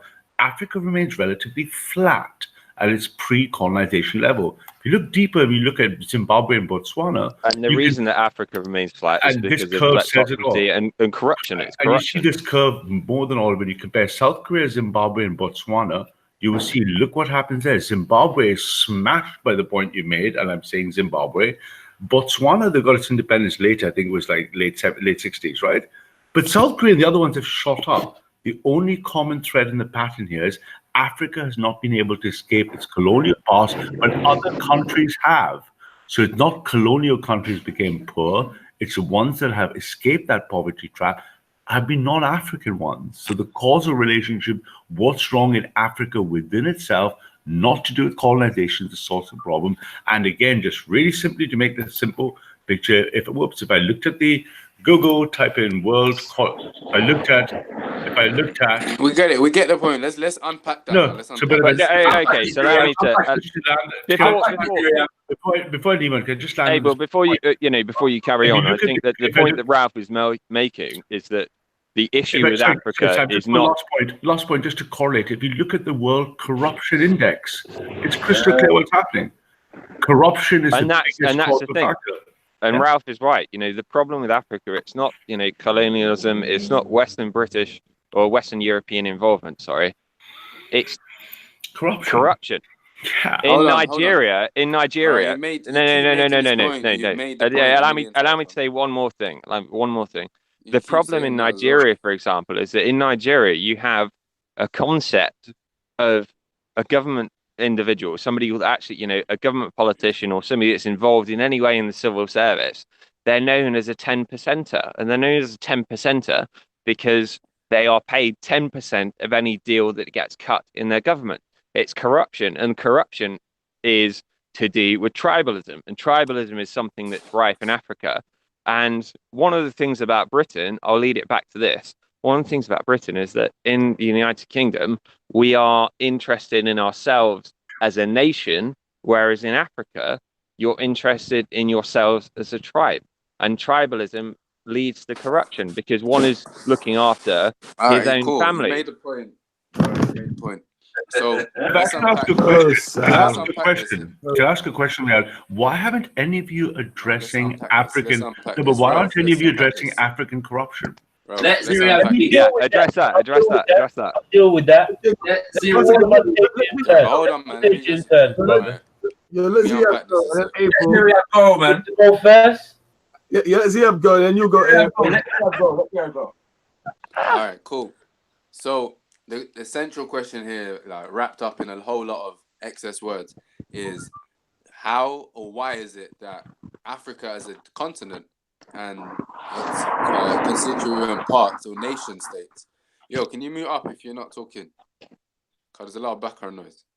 So why is it that the African continent has not developed since the end of colonization, should we say? All right. So this is the central question that we need to really wrestle with. Yo, that's not my question. I want to answer your question. You're changing the questions. You're making a new question. Let's hear you speak. This is live. And no. It's all about corruption. Address corruption. They can see if I'm changing it or if I'm not changing it. So talk about corruption. Sean or Samuel, whatever your name is. Hey, you get some order on this, brother, man. Hey, you get some order. Get some order, bro.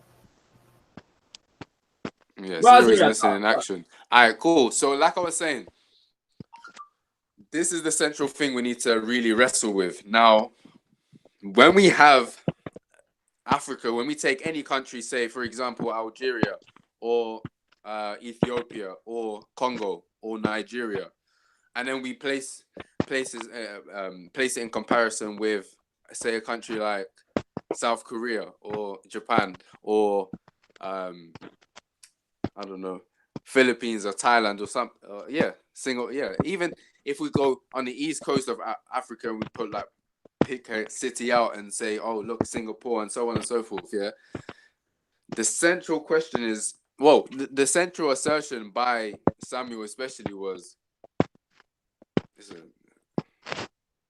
that it's corruption. This is the issue. And I'm saying that's a nice try, but the reality is corruption is a part of the issue.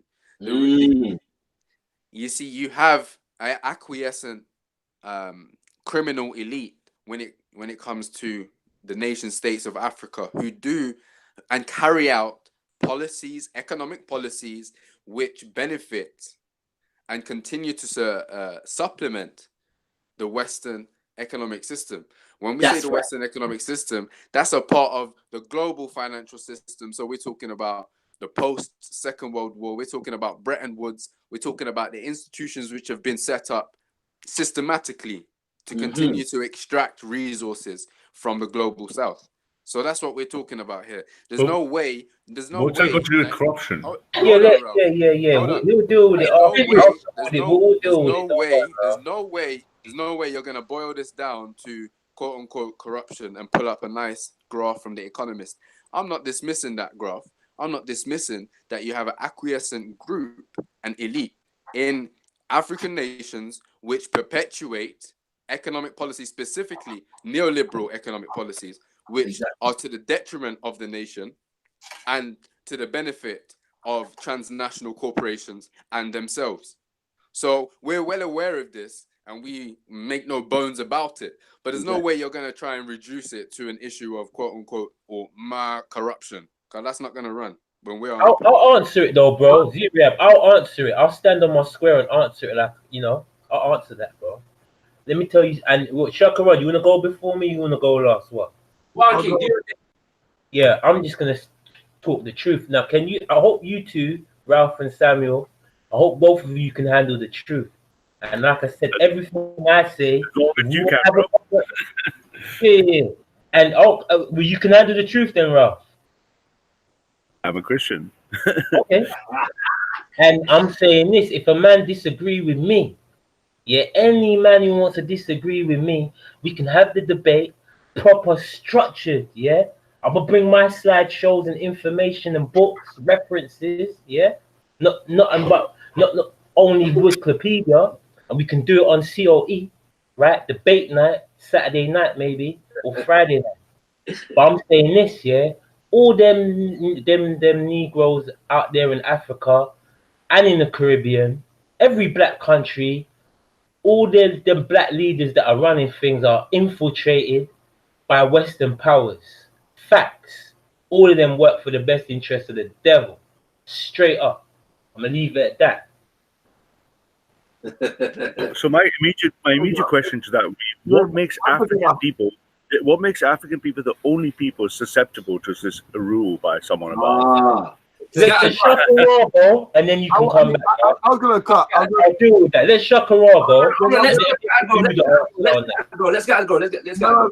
Yeah, I do have to go still. I'm gonna let Shakara do it. Oh, respect to you, Scattered. Yeah, big up, Supreme. Yeah, I was gonna let Shakara do it anyway, but I need to cut. But I was just gonna say, just on that point, I mean, Sam brought up earlier as well in regards to even comparing, Africa to those South Korean nations or all those other Asian nations, basically, in regards to colonization. But the interesting thing is he doesn't go into the nature of colonization that happened in these different parts of the world and the differences that happened within colonization. And maybe it has to do with this question he just asked about, quote unquote, the susceptibleness to the acquiescent elite theory I spoke about. And how the different colonizations affected the different nations. But I'll let Shakara deal with that more deeply, because it's getting late. I got work tomorrow. So big up to everyone in the panel. It's been good talking. I definitely want to come back and carry this conversation again in the future. But I hope you guys do well tonight. And yeah. Shaka. Peace out. You know what? I might have to go see myself, but let's deal with this thing, yeah. So, we're using a word, corruption, and we're not defining what it is. Yeah, corruption takes place in a context. What is the context of corruption? Yeah, government corruption, economic, financial corruption in a particular nation. What is the context in which it takes place, and who or which group of people are the net benefiter of the corruption? Who benefits most from corruption in Africa? African leaders. Yeah, is that the case? Yeah, oh yeah. The African elite are driving Mercedes around. I've seen them myself. But you're talking about a car. Yeah, houses, swimming pools, Jacob Zuma's pool. All of that stuff, yeah, corruption, yeah. People are able to get trinkets from corruption. What about the company, yeah, that extracts resources as a result of a corrupt relationship? But that's not corrupt. That's not the definition. That's not the definition of corruption. What's the definition of corruption, Ralph? What's the definition of corruption? Corruption is measured by there are about 6 or 7 key indices like transparency, taxation, law. There's a very complex index set up by economics that measures corruption. It's a very good index. And the point is that corruption takes place in a context. There is no corruption, yeah, that is just corruption in a vacuum. Yeah, the corruption of quote unquote the African elite or African leaders, quote unquote, facilitates what they call business, of foreign national companies. Yeah, let's give an example. Go ahead. In Nigeria, you have. That's where I'm gonna go. Go ahead. Break it down. But you're not answering the question. Break it down. No, but let me give you a simple example. Explain this one. No, but hold on, Ralph. Hold on a sec. The example in what he's saying is you have a situation of Nigeria, which has already been mentioned, and you have a transnational corporation such as Shell, and you have a situation where they can pay off government elites and they're destroying the Niger Delta. And now this isn't a isolated case. You have cases in East Africa with nuclear dumping that occurs off of the Somali coast. And you have other situations across the continent. So this is a potent example of how transnational corporations, right, who work ultimately for the benefit of transnational capital, and that is a central pillar in the global financial system. No matter what you say, let me make it very simple and focus. Let's focus. What we're doing here is we're identifying the structuration of corruption. Because corruption is a word, yeah. But what is the mathematical index? It's not a word; it's an index. What social relationships here are formulated that facilitate corruption? So let me. One second. So let me give you an example of what we're dealing with here. It's probably the most well-known example as it relates to the continent of Africa. There's a man by the name of Patrice Lumumba. He comes to power, quote unquote democratically, in the Congo. He delivers a speech, in 1960 when the Congo has its independence inauguration, right? And the speech disturbs the Belgians, and he made some moves, that make it very clear he's gonna run his nation uncorruptedly to the benefit of the people of the Congo in particular and the people of Africa in general. And what happens is, as a result, the British, the Belgians, the French, the Americans scared because they're still looking to figure out ways of how they could facilitate the continued extraction of natural resources. Okay, so you guys are giving us 4 examples. But you give us 4 examples. What happens is they conspire among themselves to assassinate Patrice Lumumba. Not just assassinate Patrice Lumumba, but assassinate 2 of his government ministers alongside him. The British, the French, the Belgians, and the Americans install a corrupt, I mean, directly installed a corrupt leader by the name of Mobutu, and sustain him in power, for a good 30 years. Okay, but I think the problem is here. So give me a few sentences. Okay, let me give you a few sentences to frame the problem here. You've given us 4 different examples and you've avoided the question, because what you've done is you've done argumentation by counterpoint by saying, oh, because I have a counterexample where it's connected to foreign intervention, but you've missed the question. Let me take you back to my original example in South Africa. It's a state. Give me some time to land with this. It's a state-owned African monopoly. It's a state-owned African monopoly ripping its own people off at the street level, so that all the people benefiting from the rip-off is African on African corruption. That's what we want you to address, not repeatedly pointing it out to foreign intervention. It is African on African corruption that is Guys, endemic. Ralph, can I address it? Can I address the issue? Because everyone was just talking then about Patrice Lumumba. And the thing about Patrice, and it's commonly misunderstood, Patrice Lumumba, for example, was executed by Joe Mobutu, by Mobutu Sese Seko. He wasn't executed by the British. He wasn't executed by the United States. He was executed by an African. And the reason that he was executed, it was a division between himself and Patrice Kavanagh, who was the governor of Katanga at the time. And that was the reason that they killed each other. They arrested each other. Patrice Lumumba and Kavanagh arrested each other. And the CIA. Clean them up, Shocker. No. Clean them up, bro, because this is a lie, bro. Okay, hear me out. Clean them up. Hear me out.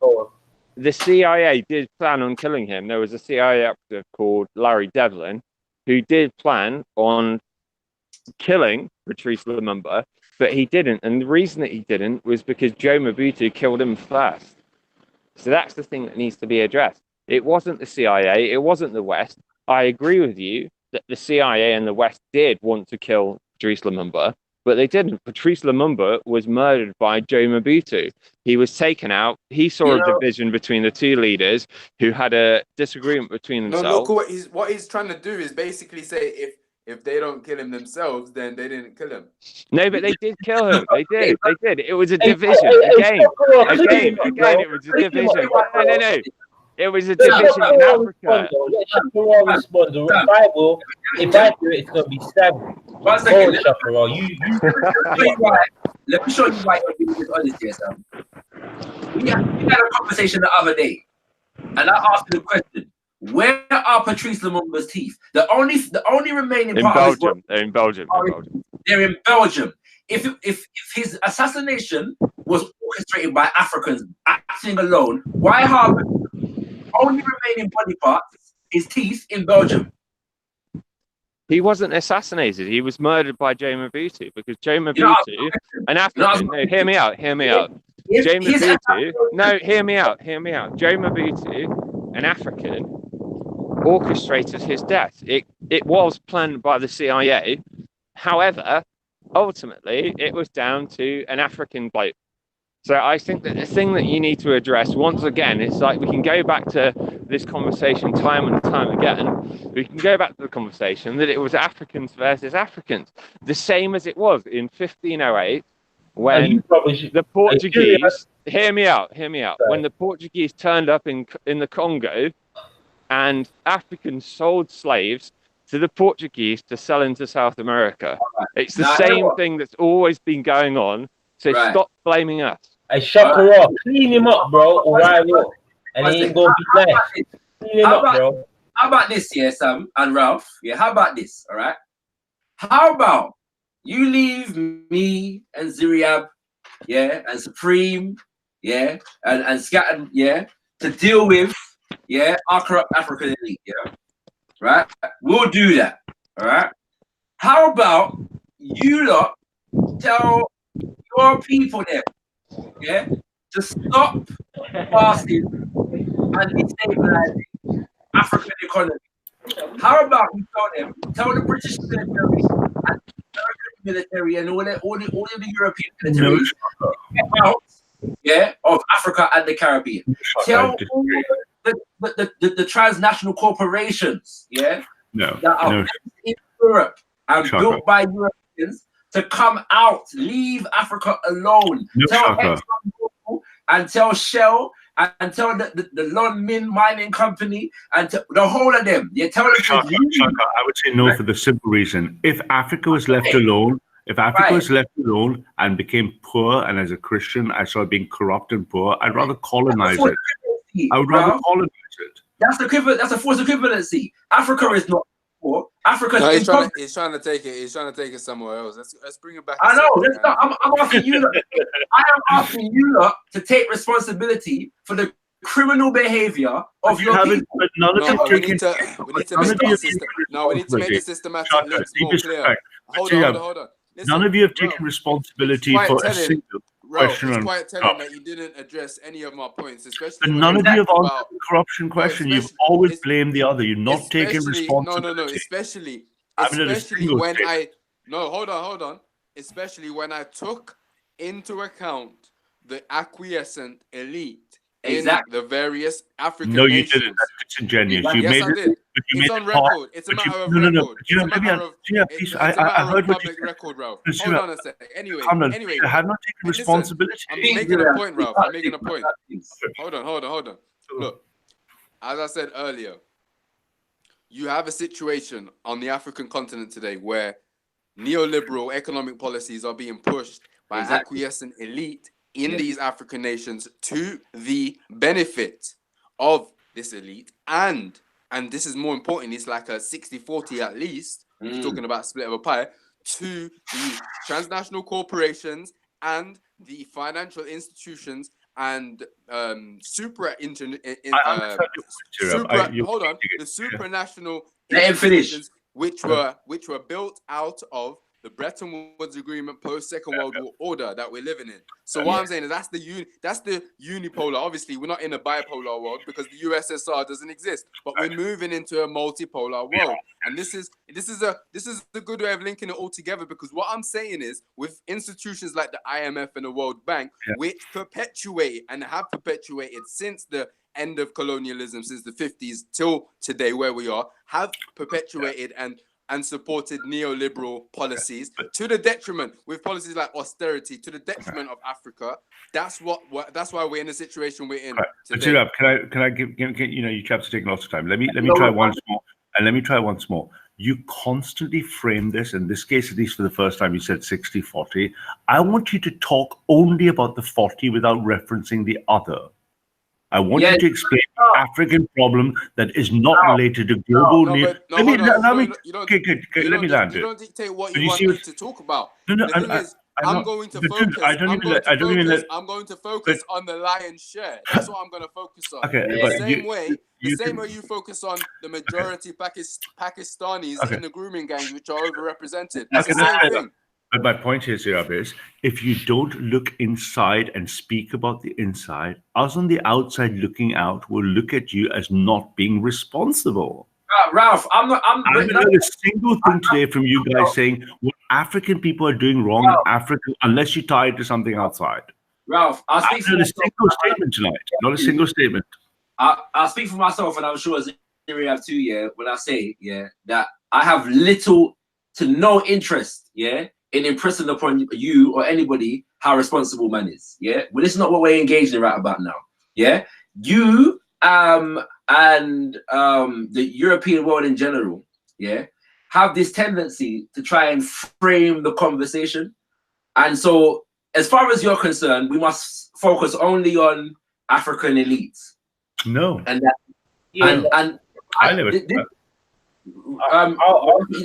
Why can't focus only on the corrupt elite in Africa? And I'm saying this is not Rhodesia. You don't run things around here, So let's get that in your head completely, right? The fact of the matter is, The fact of the matter is, what we're dealing with is the holistic picture of the conversation. There are no corrupt elites, and we haven't even touched on France yet.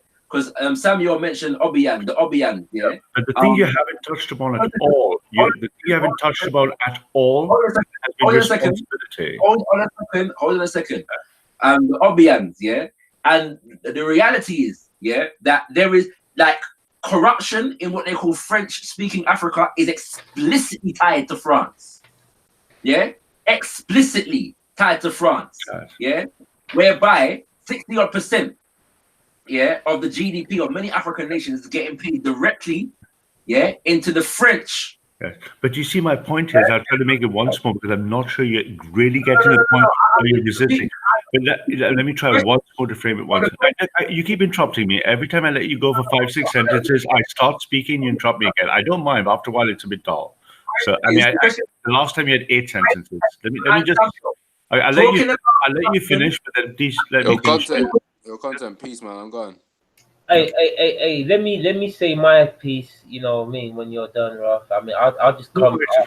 All I'm saying, I'll be shooting soon, but all I'm trying to say is the only message I've heard so far has been a continuous narrative of blaming the other and refusing to blame yourself. I don't heard cool. Let me. Oh, can I just finish like 3 sentences, maybe 5 even, if that's possible, just 5 sentences? If you break out the meaning of the word responsibility into its constituent Latin components, it's the ability to respond. Yes. And unless you accept responsibility, you will never have the ability to respond. When you blame another, you're not responsible. Okay. Blaming another is depriving you of personal or group responsibility. Africa's problems requires African responsibility. Indeed. I haven't heard any responsibility arguments, right? One second, I'm gonna. I think let me go before you know, bro. Go, yeah. The subject of responsibility and looking inwardly, yeah, responsibility and looking inwardly. What needs to happen, yeah, is that yourself, Ralph and Samuel, and all of the Europeans and the proud British people listening to me right about now need to take responsibility, yeah, for the criminality, yeah, of your government, of your military, you doing it again, of the international, corporations that are run from here. Take responsibility for that criminality. You don't need to tell Africans what to do. If the name of the game is looking inwardly and taking responsibility for one's own people and blah blah blah, then you all don't need to be on content over everything telling Africans how to relate to African elites. You all need to be talking to your own governments, your own transnational corporations, your own militaries, and talking about Shaka, man, come on. That's like me saying you should not be. That's like me saying Shaka. Shaka, that's like me saying Shaka. That's like me saying you should not be on the Western internet. It's not African. Come on. You and Samuel campaigning and petitioning your government about their corruption and telling them to remove the military, from Africa. Tell Boris, your friend Boris Johnson. Hail Boris. Talk to your friend Trump, across the water, and come to an agreement, that Britain and America will not continue to facilitate criminal activity, in African and Caribbean nations. You all need to take responsibility for these things. You will come on there, you're proud of your British Empire, and your so on and so forth. What needs to happen, is that you all should take responsibility for your criminal governments and your criminal militaries and your criminal multinational and transnational corporations and your criminal IMF, your criminal World Bank, your criminal World Health Organization, your criminal United Nations, your criminal World Trade Organization. All of them, they're all criminals. To take responsibility for them and tell them to stop being so criminal and robbing people and raping people and killing people. Tell them all, to stop being so criminal, Ralph. And so, go on with them something there. Anyway, let me just say something though, and that's why I'm saying. Hey guys, I'm gonna bail on. Let me say it's a fucking good one, man. I'll do another one like this sometime. Huh? But one last thing, hey Sam, I left my email if you want to link up, right, in the back chat. Peace out, bros, everyone. Yeah, to run. Run, devil, man. Ralph, what are you running for? Ralph, running. I don't think you know, Shaka. I knew that you need to let me just come in and say my two. I'm just a straight shoot. I'm just straight shooting. Every time he's saying that to me and Samuel, I know you're still in the chat. I'm just gonna say, man, there's no responsibility on us when you got our arms tied, bro. You got our arms tied. at the end of the day. So at the end of the day, I'm gonna stand on the problems with black nations is because of the goddamn European and their European powers and their multilateral big mega billion-dollar companies that are in Africa sourcing out the resources. You understand? Bottom line, man, I'm gonna stand on that. How can the only way for us, the only thing that we, the only responsibility is on us is the fact that we can see what's going on. We're under the thumb of the beast, yeah, right now in Africa, and we're living the worst in the world. We as ex-slaves are living in these first world nations, right? And we're the bottom of society, yeah.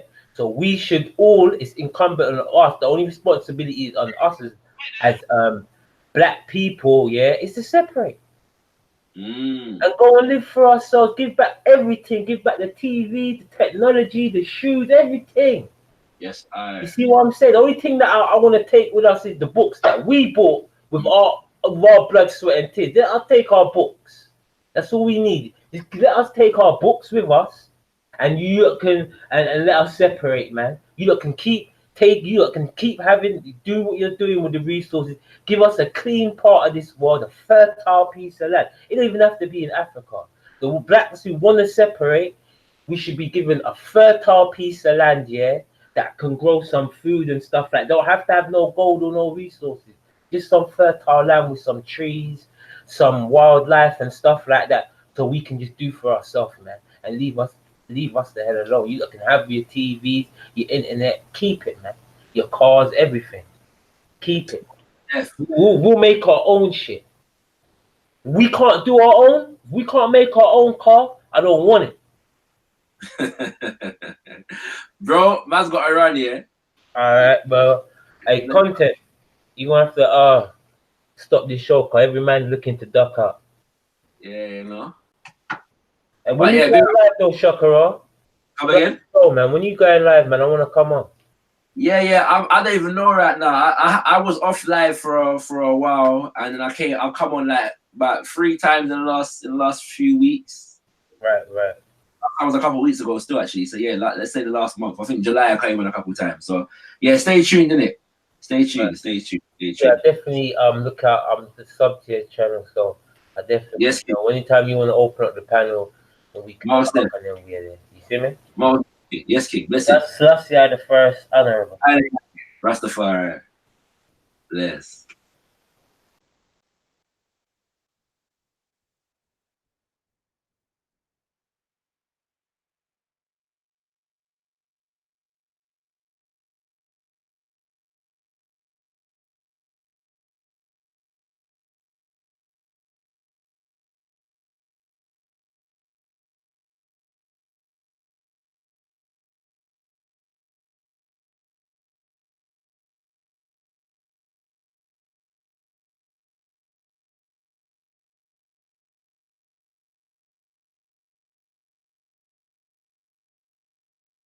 Yo, what I'm saying, everybody cut out. Everybody gone to them yard. I blessed people them. Me are the last man standing. Rifle shot move the gully banking. Everybody cut out. Yeah. What I'm saying, I was doing something in the background still, so I couldn't get to the mic. But yeah, and that's the thing go. COE last man standing, everybody cut, they couldn't act it. You know I go already. When COE start talking, everybody has to cut, you get me? Cause no one ain't gonna argue to stand up to me, you get me? I'm gonna add things still. But yeah, that's how I'm trying to run the thing still. That's how I'm trying to run the thing. Straight discussions, deal with the arguments, and listen to each other. Don't cut man off, let man talk, man ain't frightened of no argument. You get me? So we can get a true understanding of each other still. That's how I want the thing to run. So when we do the next one, that's how it's gonna run again. Yeah, man. So watch out now. Now that we've been discussing all this identity thing, tomorrow man's gonna drop that video that man filmed in the Identity Politics Forum. That was the inspiration for even starting this hangout. That's gonna be ready to drop tomorrow still. Probably gonna be around 12 o'clock or something like that. You get me? So yeah, I that still. We're gone. Peace to all the viewers. Peace to everybody that came on the panel. Yeah, and we want to do it again still. So anybody who got something to say, whether it be controversial, considered controversial or not, we don't care, man. As long as you believe it is true to you, we want to air it. You get me? And we want people who's got opposing opinions to come on and discuss in a civilized, respectable manner, with the intention of understanding each other's point of view. You get me? So all of the viewers them can learn something new about the world. You get me? So we can know how best to navigate with this new information. But yeah, that's the thing. Then we're gone. Peace.